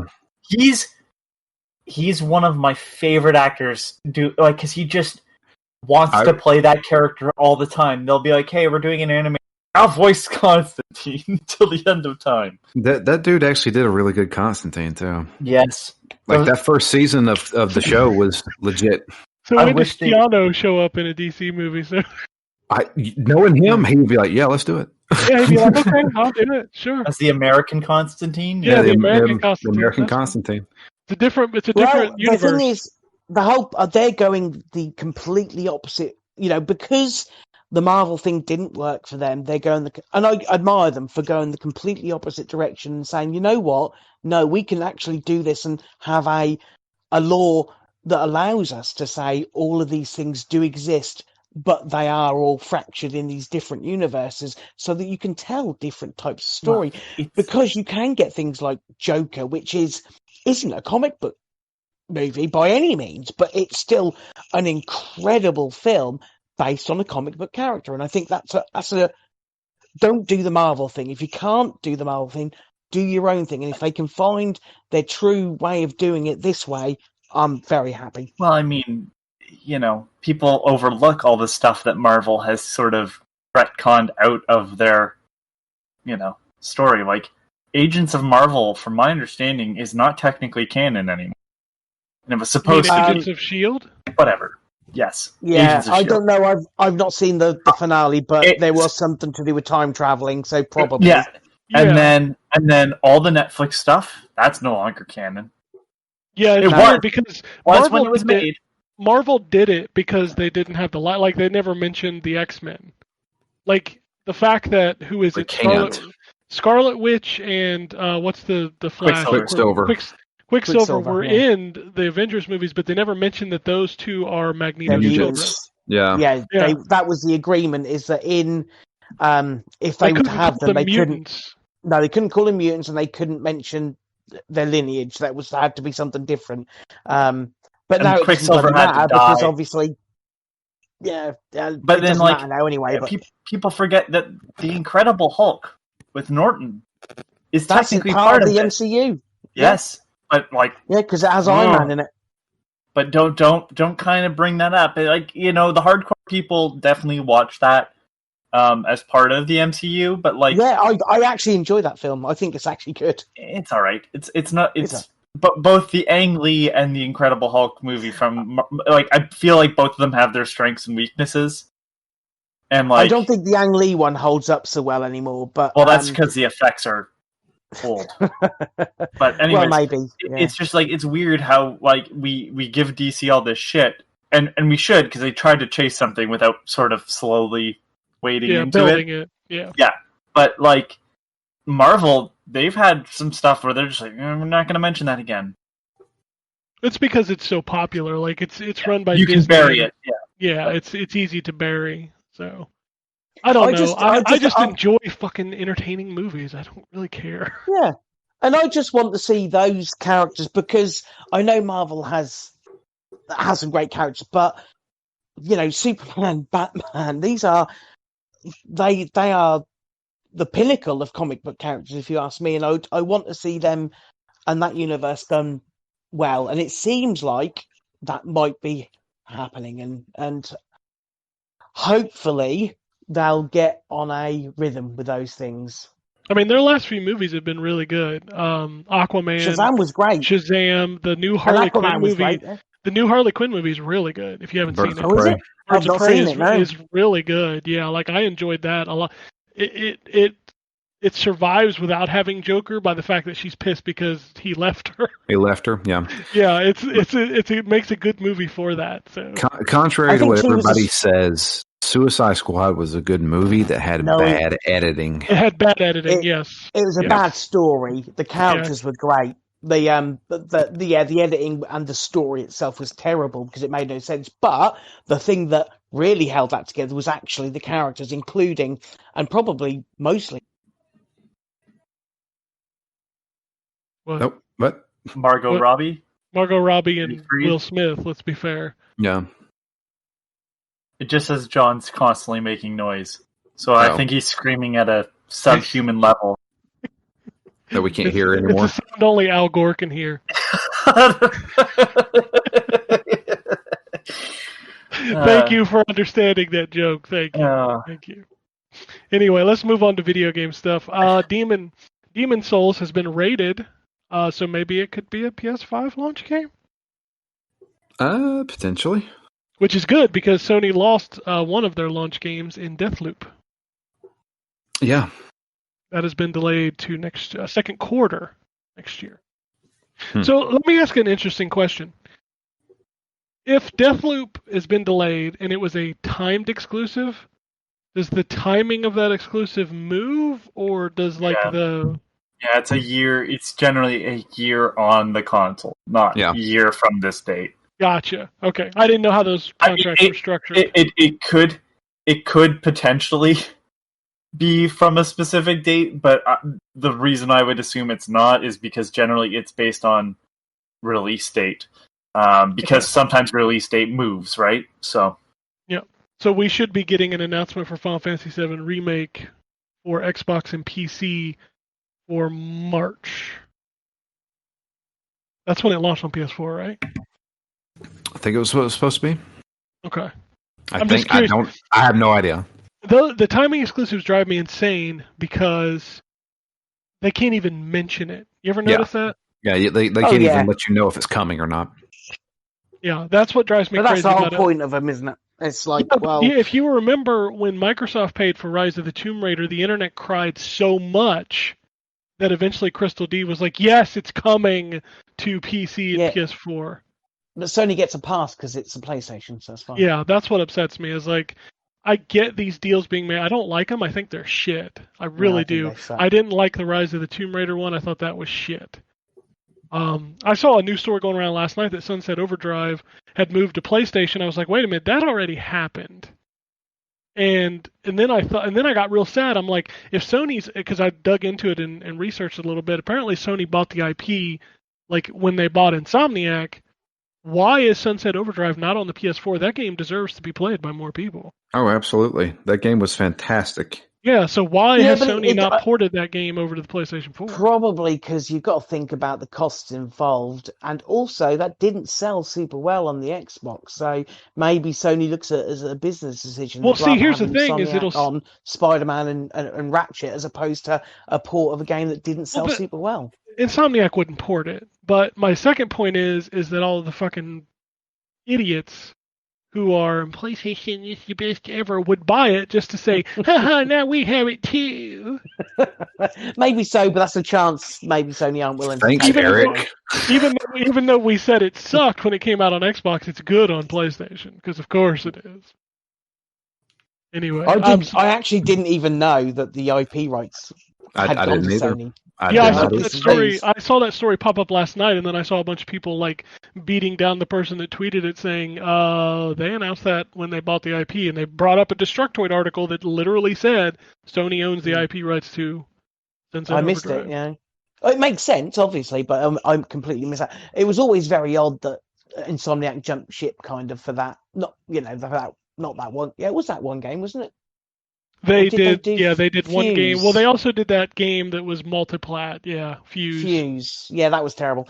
But yeah, it just seemed odd that they jumped ship for that. But yeah, it makes sense when you look at it that if Insomniac retained the rights to IP to Sunset, then so does Sony when they bought them. So makes sense. Yeah.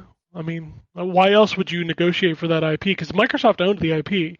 Sony went out and got it from Microsoft. Oh, I thought that must have been part of the deal. No, because Insomniac owned the right.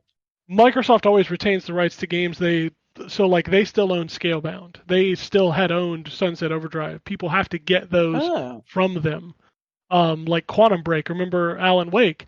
Microsoft gave it back to Remedy. Microsoft always structures that in their contracts that, hey, when you build a game for us, we own the rights to the IP.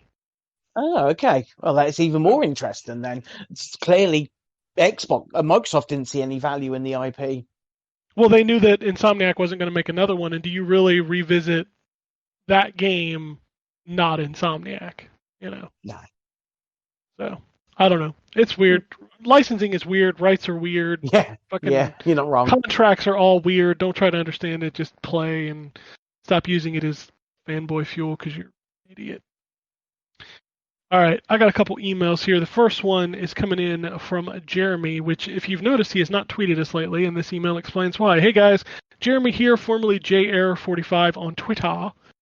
Just want to wish the crew a happy anniversary for 14 years of N4G Radio. Holy shit, that just did happen, didn't it? Bloody hell. I had to kill my Twitter account with all the negativity. It wasn't worth it. I was wondering... I am with you on that. I very, very many times feel like closing my Twitter account. I shut my Facebook down because I couldn't stand idiots on there. I shut my Twitter down.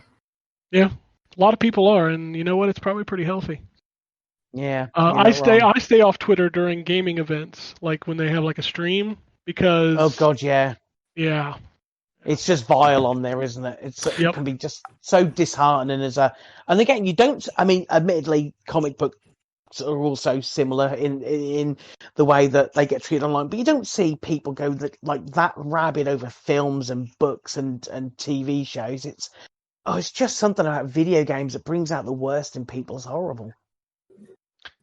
I was wondering if you all would consider starting a Discord channel. Would love to be able to talk games and stuff without social media. Thanks for all the great years. Yeah, that's down to... Who's our social manager? That's Drew, isn't it? That's me. Yeah, that's up to you, isn't it? I guess I can make one. Why not? Discord for people to come in and like will be one person in there talking to themselves, kind of like our clubs.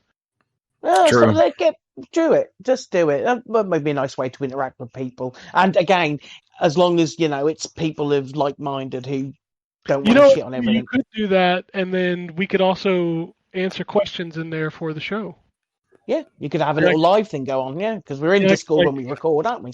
I could load up Discord chat in another channel, and can you do that? Can you be monitoring two channels at once? I'm sure you can. Yeah, you can actually switch over. Yeah. Okay, because that would be interesting to do during the show. Okay, so yeah, do that. We'll look into that. Antonio sends us two emails. I'll just read them together because they're kind of about the same stuff. First off, that statement by 505 Games about the Control Ultimate Edition was ridiculous. It was crazy. Yeah, they basically said the same thing they said 2 weeks ago, which is, well, fuck you. Yeah, they've got. Well, you know what? I would say they've got a double back. They've got a U-turn on that, but you know what? They didn't. They doubled down, so I don't think they're gonna back down on that. Yep. Thanks for your money, sucker. Secondly, the ads on YouTube have gotten really aggressive. Yeah. Thirdly, it's worse if you're watching it on a browser. I find, although you do get loads on like an app on your TV or whatever, when I'm watching it on a browser, it seems like every 2 minutes of a 10-minute video I'm getting an advert. And they're two adverts, not one. Fuck off. I have no idea what you're referring to. I have ad blocker on my YouTube. Yeah, I have ad blocker, and I also have YouTube. So, thirdly, yes. Thirdly, yeah, it works. Thirdly, we still don't have console prices. I know, right? We'll have the same conversation in 7 days' time. I was actually in a GameStop this weekend. It's the first time I'd been to one since the pandemic started. They're still open. Yeah, they've got like the face shields. gone under yet. No. No. And I saw the ads for the PS5 and the Xbox Series X, and it's literally just a QR code that you can sign up to their mailing list. I'm about 2 Nintendo Direct rumors away from making an Angry Tate YouTube channel. So it'll probably be up before this podcast airs. Just kidding. I don't feel like spending money on Superman shirts and a black jacket. I fucking wow. Wow. I'm sure I'm taking that as a very generic statement overall. I can't tell if he's referencing something specific. Yes, So- he's referencing something very specific. Oh, really? Because it's like generally, I just find that's kind of everybody on YouTube. That's true, but he's also referencing Mr. Gambus Khan. No. No, Oh, he's yes, not. he is. Yes, he is. Do you not know who wears a Superman shirt and a black jacket and is an Oh, angry god damn it, YouTuber? Angry Joe! Fucking shit! I do know. But didn't Gambus Khan once put on a Superman shirt and a freaking black jacket over it? No, he had like a suit jacket over it, but it was like brownish gray. But Well, Jason is excuse also me, not I was referencing him. Jason is also not angry. Well, that's That is true, true. but I mean, he can be. I mean, once Oh, in a yeah. He can get Well, animated. He's never angry. He's Do just you not passionate. forget? He was threatened to throw a man out of a window. That was one time, like 25 years ago. But Oh, yeah. Good no, old Joe this is- Vargas, yeah. No, the Nintendo Direct rumor, and I made a joke about this on Twitter, as like the only time there hasn't been a rumor about a Nintendo Direct was the week there was actually a Nintendo Direct. Yeah, that's true. Yeah. They Well, haven't I shown anything. No, Pikmin was the last thing they announced, and that's not coming out till the end of October. Yeah. Well, technically, it's already out. Well, not anymore because they removed it. Well, you can still buy a disc copy.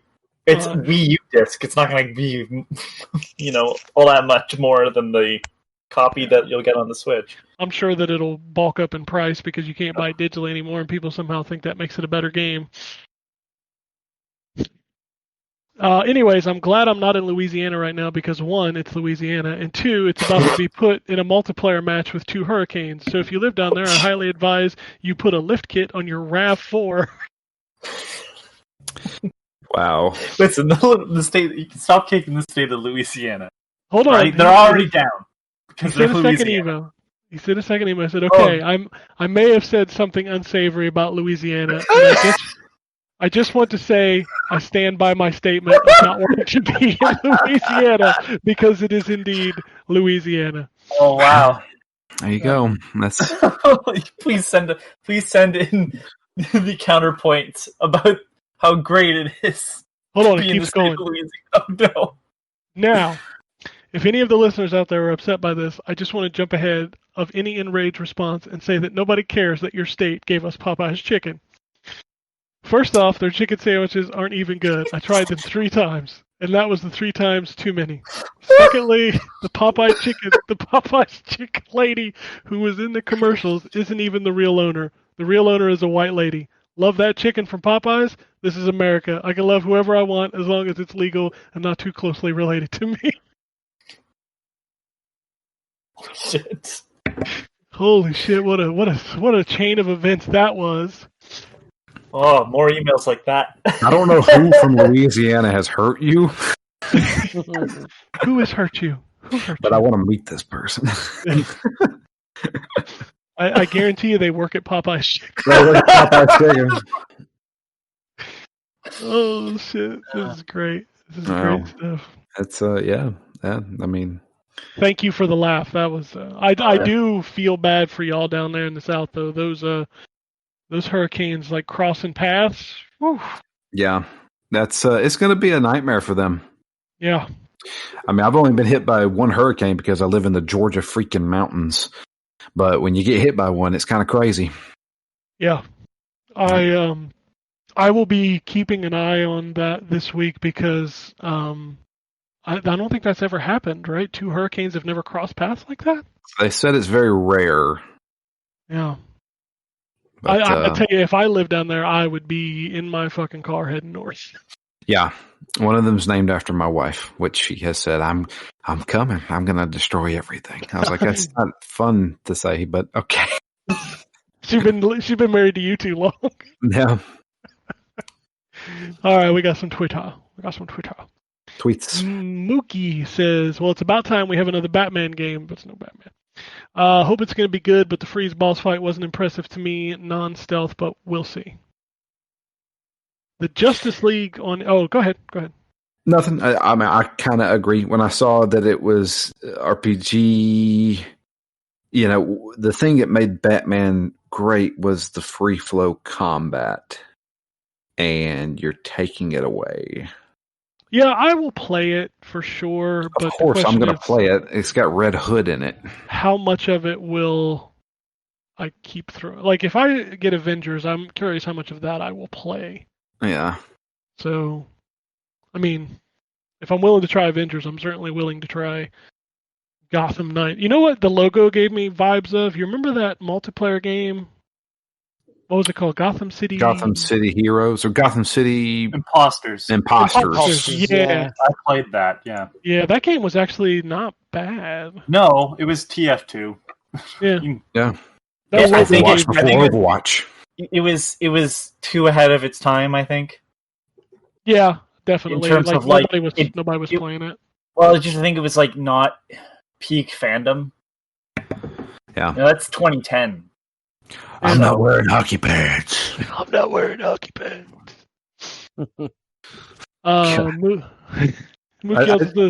Still to this day. I swear, I was sitting in the theater, and when he said, "You're going to live in a padded cell for the rest of your life," I looked at my friend and said, "What did he just say?" Because I had to rewatch the movie on DVD. You could genuinely see him getting angry by the time the end of The Dark Knight Rises when he asked Bane,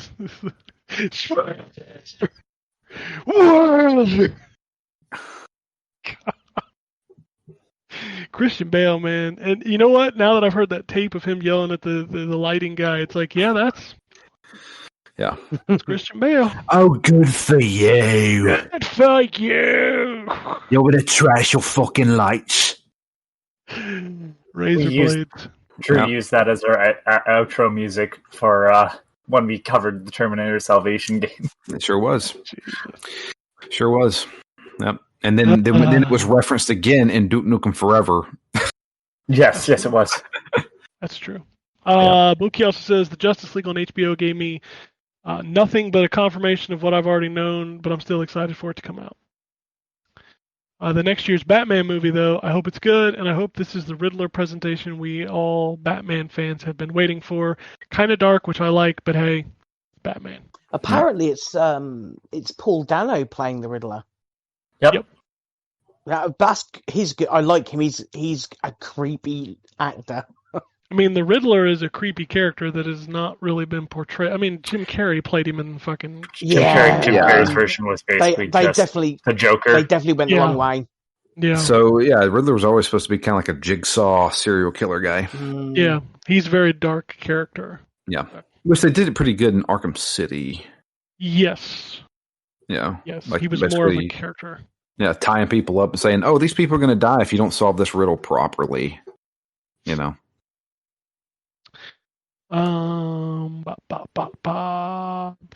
Dustin says played Flight Simulator. That's some really cool tech. It's fun flying your hometown and random places you've never been.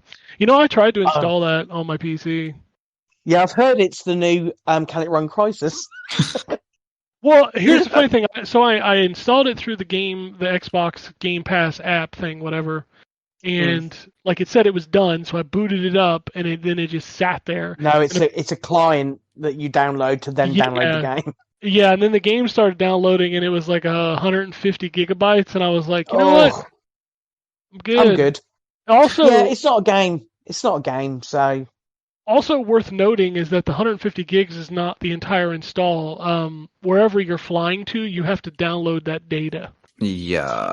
It does give you options, though, to basically say, if you don't have the bandwidth, or if you have caps, you can do it so that it's not the same data. So it is data that's off your hard drive. It's not real time stuff. So that does at least give you the options when you actually start the game as to what kind of experience you want and what kind of internet you have that will maybe affect that. I'm sure it's a neat thing, and Oh, they're yeah, saying no they're doubt. bringing it to console. So if it ever comes to console, I'll just play it there. Because the PC version just seems like, I don't know. I tried to install it, but Well, I I don't think know. it's one of those things that I can't. I mean, one, yes, 150 gig is.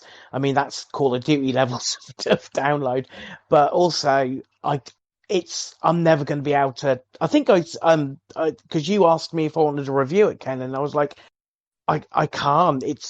As much as I admire that game, I can't play that game.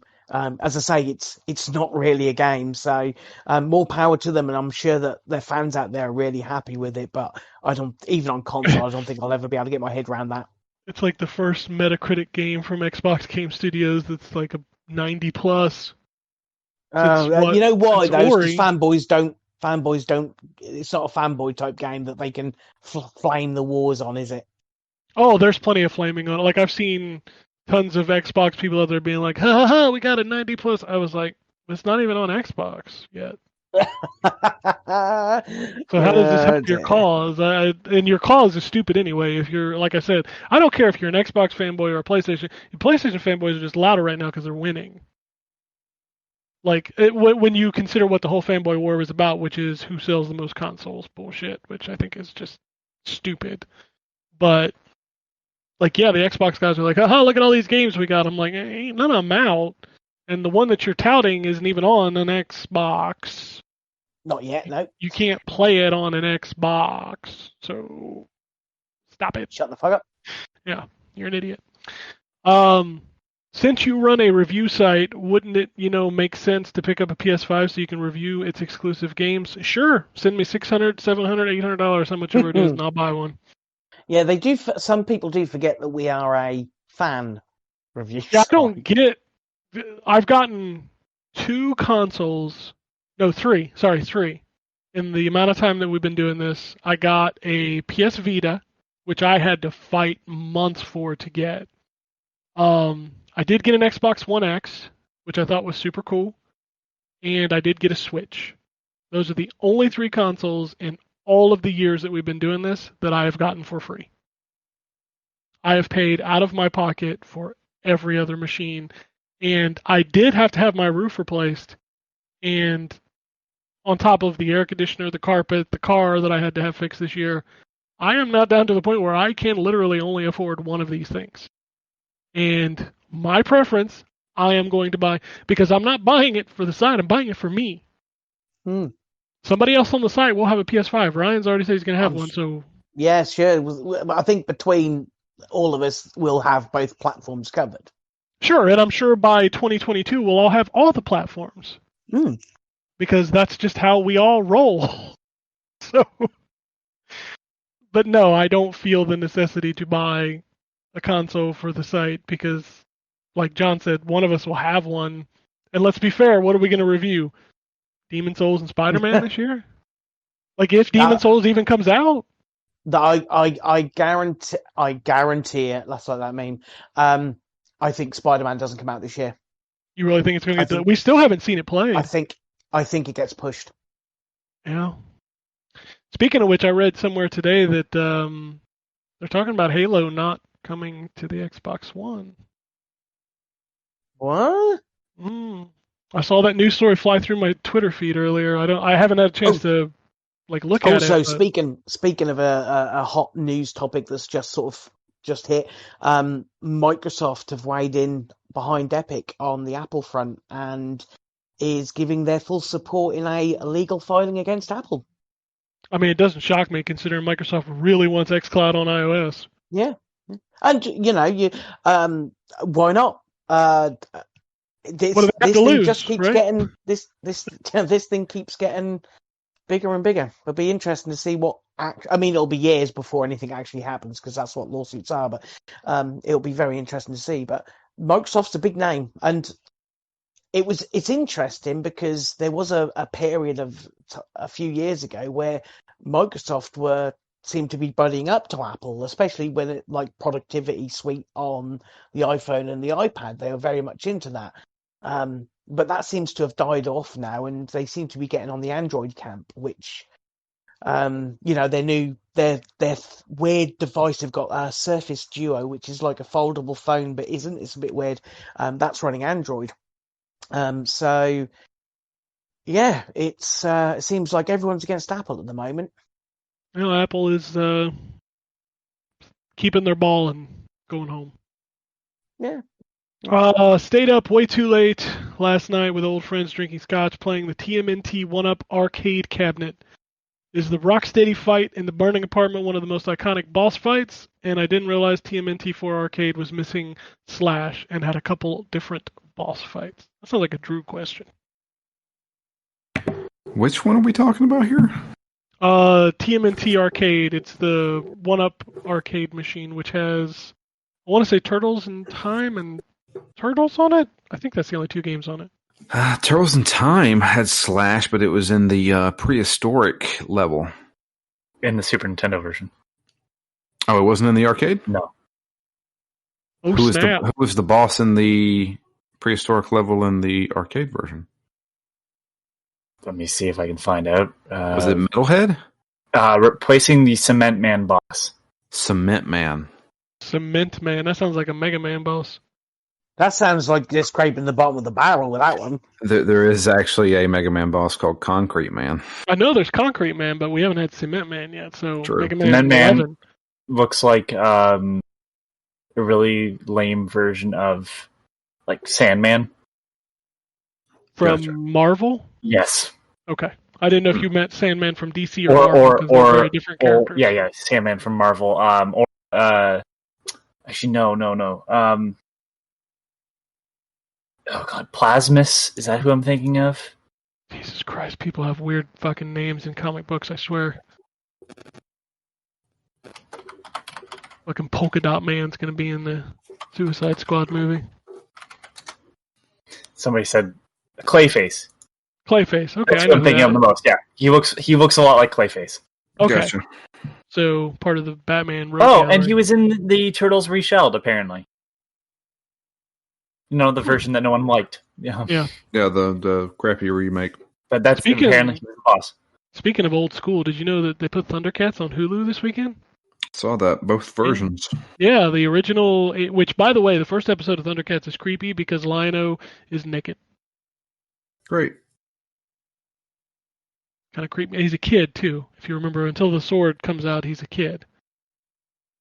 So he's a naked kid. Well, if he was naked, the sword's already out. Well, he's junkless. Oh, then it You is know. creepy. Yep, I mean, because if there was junk there, then we'd be having a different conversation. you're absolutely right. My joke just made this conversation a whole lot. Pot through this. Keep going. I'm going to move on. This next question is for John. Is the ZX Spectrum next worth getting? It's like $400. No idea what that is. I know what I know what a ZX Spectrum is, but I don't know what a ZX Spectrum Next is. I don't know. No, honestly, I have no idea. But at $400, probably not. The Spectrum was great, but I mean, what? Again, I can't comment. I don't know what it is. Well, isn't all the old consoles coming? Like, isn't there a new Atari, a new Intellivision, and I guess there's a Spectrum? Well, the ZX Spectrum. Okay, let's not technically call was, either of those an old. Let's not refer to Atari or Intellivision as a comeback for those. I'm just No. saying they're making new consoles this year. No, so. but they've been producing ZX Spectrum stuff because there's the Vega Plus a while Yeah, back. that thing, but that was vaporware essentially. Yes, but I mean, like they've been putting out ZX Spectrums, so I'm assuming It's a weird thing because it is feeding on the nostalgia of people my age, but I don't. I know about the Vega, but there's like again the rights to the actual ZX Spectrum name is a bit, I don't know, a bit weird, or it's certainly convoluted. They recently done a Commodore 64 sort of mini and maxi, which were like the mini version was like this. It was just like an emulator, but the maxi had like it was almost like a full version of the Commodore 64. If the ZX Spectrum is like that, even $400 is a bit of an ask for it. That was one of the cheaper. The ZX Spectrum was one of the cheaper home computers of the time. I don't think you guys really had it over there. It was a British thing, but it had about 8 colours on the screen at any one time. It looked terrible. I can't imagine anything being It worth was $400.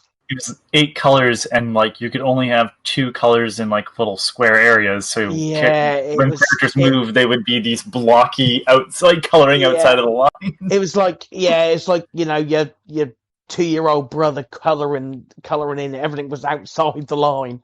It wasn't. I mean, I don't get me wrong. I am very nostalgic for that machine. It was the first ever computer device, game playing device that I had. It's where my love of it came from, because I had that first, and then I went to the Commodore 64, and I can always remember being happy when I got my Commodore 64 because it was a way better machine than the ZX Spectrum 48K that I had, but also being disappointed because I really wanted the Commodore Atari ST instead, but that was a lot more expensive. And you kids thought these series versus one were confusing. Yeah, there was a ZX Spectrum 48K, there was a ZX Spectrum 48K Plus, there was a ZX Spectrum 128, there was the Commodore 64, there was there was another name for it, because they had the Atari ST, the Commodore Amiga. That was not the Commodore. Yeah, the Commodore Amiga. I was going to say. It was. Well, then there's the Commodore console that they released. Eventually, there was which the 64. was essentially just the 64, but without the keyboard, and it was terrible. Yeah. Yeah, you had the cartridge only, and then but no one made any cartridges. There's the Atari XE. You PlayStation kids drive me nuts with your complaining about the Xbox naming convention. Yeah, I know. It's like your consoles have had a number after them. Y'all fuckers don't understand. Yeah, it goes way back. But I love the ZX Spectrum. That again, I have a very special place in my heart. But I'll have to look into what this next thing is. But $400 is a lot. It's like that whole Atari thing. The Poly Mega is also $400. Yeah, but that's a multiple thing. Admittedly you have to buy the add-ons for it, but you can get add-ons to play multiple different systems. It's a slightly different thing. You just stop putting out consoles because we can't afford them right now because we still don't know how much the new ones are going to cost. It's great. It's getting to the point where it's getting more expensive to play older games than it is to play newer ones. Yeah. It really is. Like, you can buy a PS4 or an Xbox One right now, and there's probably 5,000 games, including, like, old Atari collections and NES collections, or you could buy a Switch for $300 and have access to all these NES games, or you can spend $600 to relive some nostalgia on a Polymega with an add-on. I don't know. The thing is that, like, the Polymega, had it come out when it was originally supposed to come out, I think I would have been more interested. Sure, but now it's just... At this point now, it's like you can get a cartridge for your Sega Genesis that allows you to play Sega CD games. Without actually using the disc, you can just use the on the cartridge, right? That's like an SD card plugged in. The Sega Saturn, now they're selling the piece that, goes in that allows you to just read ISOs off of an SD card. So the idea of it was great, but because it took them so long, we're kind of at the point where it's like, well, if I have a Sega Saturn game collection, I'm probably own a Sega Saturn. So I'll just buy the thing that, allows me to update this slowly rather than shelling out $600+ out the gate.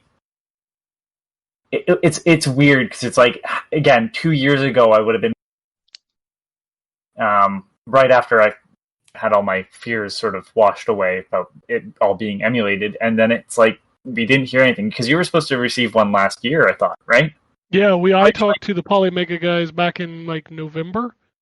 Yeah, and then it was like, oh, it's this year, and then it's still not happening, and it's like, well, at this point, I mean, people got the betas out there. I saw Metal Jesus Rocks did a video of it this weekend. Of course he did.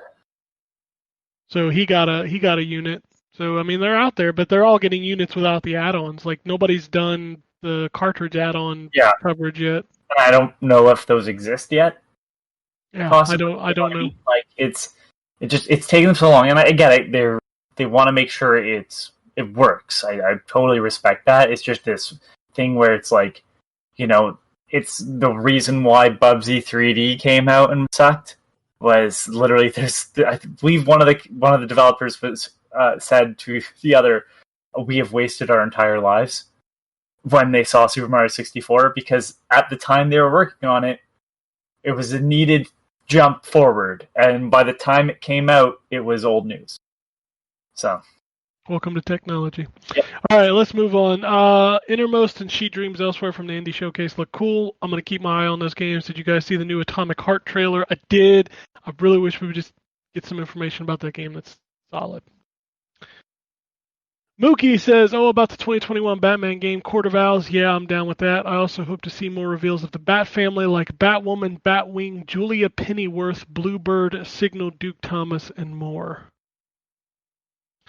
Just a speculation, if this is the direction WB is going, will it be possible that the Joker gets to revived using the Lazarus Pit and have a final and deadly showdown with Bruce, like the Batman Inc. comic series did? Kind of awesome if that happens.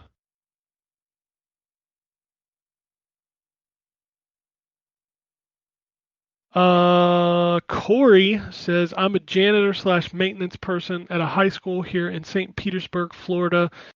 Pinellas County School, with the whole COVID BS going on, this shit's going to be crazy. So wish me luck, guys, and keep up the great work. Good luck. Yeah, thank Stay you. safe. And stay safe, dude. And if kids get too close, make sure you're always carrying bleach. Give them a good squirt. A super soaker full of bleach or something. Yeah. That'll do the trick. I tell you what, man, I watch all this stuff and I'm just like, how is any school opening? Dude, take a look at Georgia. I think we're like the worst now. Oh, No, lovely. I think Florida's still making numbers now. Is it? I just can't. I mean, so schools are kind of staggering starting, and I've noticed every school that starts, it gets about a week to 2 weeks in, and then they're like, y'all, we need to close. So, like, how is that information not resonating with other people to be like, hey, maybe we shouldn't open, period? Okay, hold on. Don't think that these people gave a shit in the first place. That is very true. Yeah, that's the It problem. doesn't- They don't give a shit. Like, you know how many ironic tweets I've seen where one day somebody's out there like, this is dumb, this is stupid, we need to do this, and then 2 days later they tweet, I've tested positive for COVID. I was gonna say in the next 2 days they are showing a picture of them on a ventilator. Yeah. That's shit's the not funny, only man. good. That's the only reason to say on social media at the moment is for that shit. Those lovely memes, because it serves them fucking right.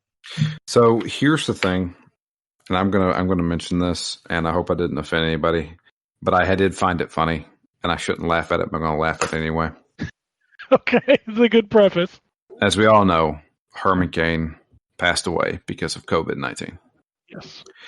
and his Twitter account is still being ran by somebody. Yeah, he's still tweeting like anti-COVID messages, isn't he? Yes. And somebody responded to his first tweet after he died with the gif of Austin Powers with that woman using her as a human shield. And he said, "Why won't you die?" And I couldn't help but laugh because it is kind of funny. I understand it's horrible.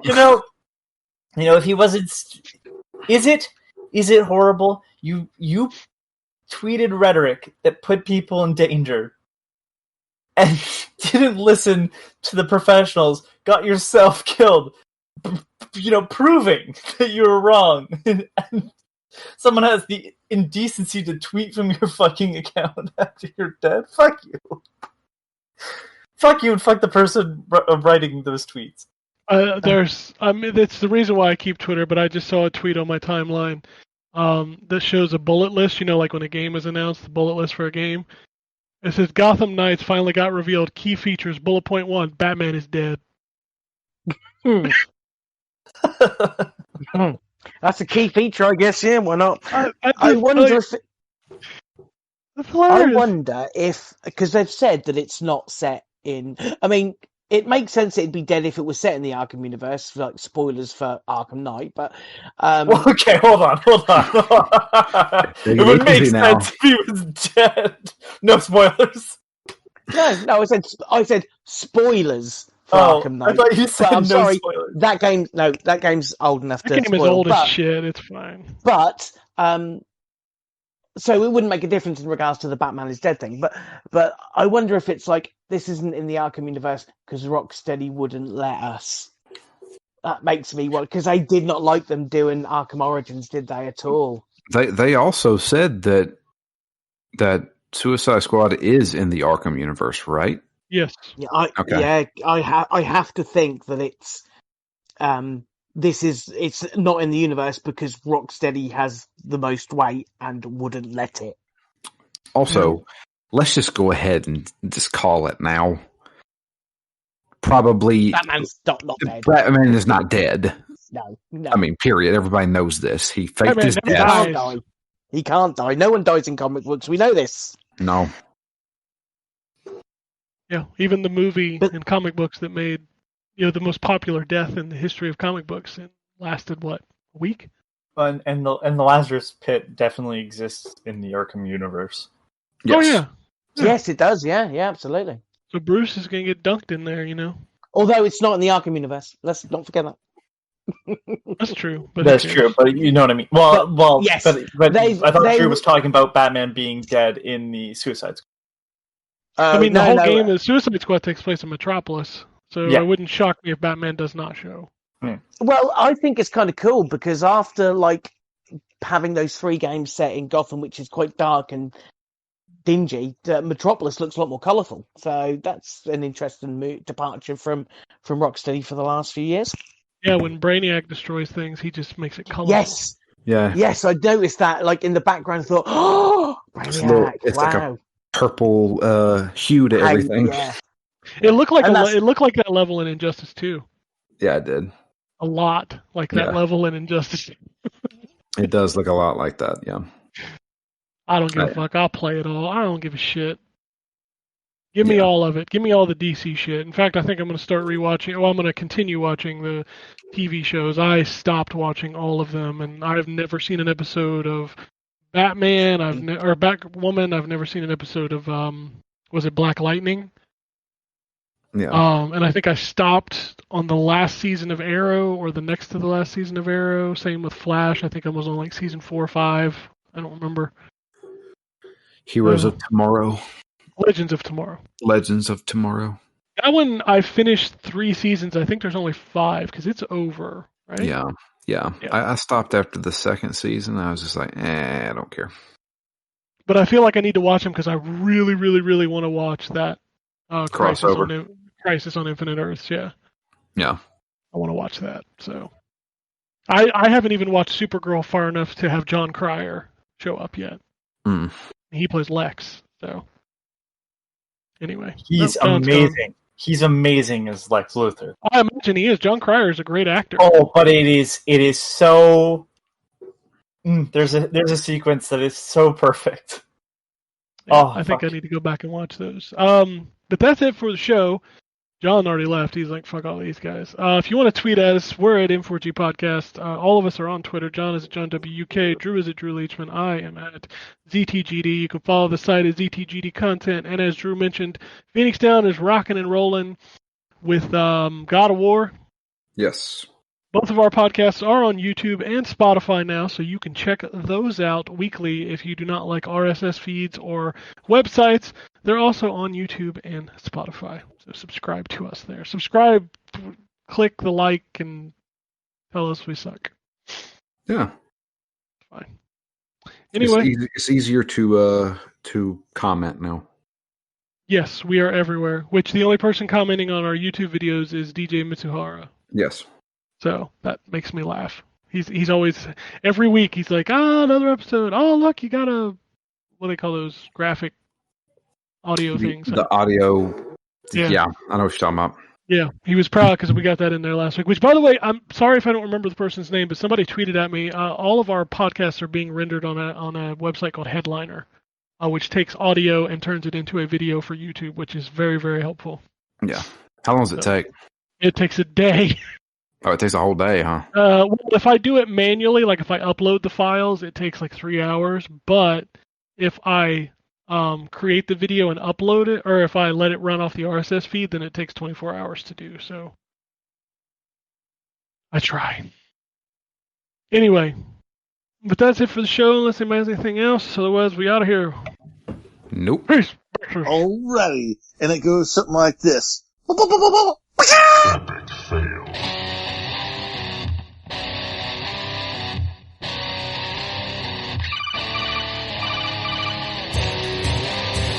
Welcome to the N4G podcast.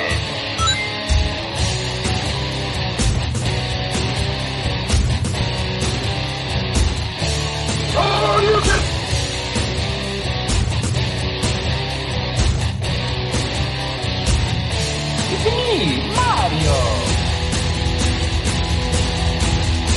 $0.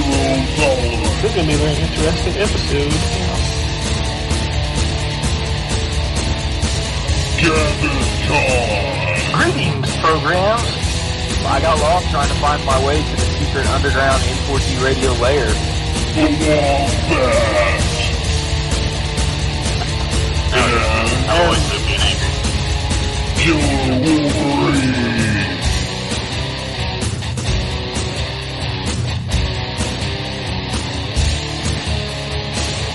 Play games, not consoles. No fanboys allowed. And then I killed the dragon. 8.0. Killed the dragon.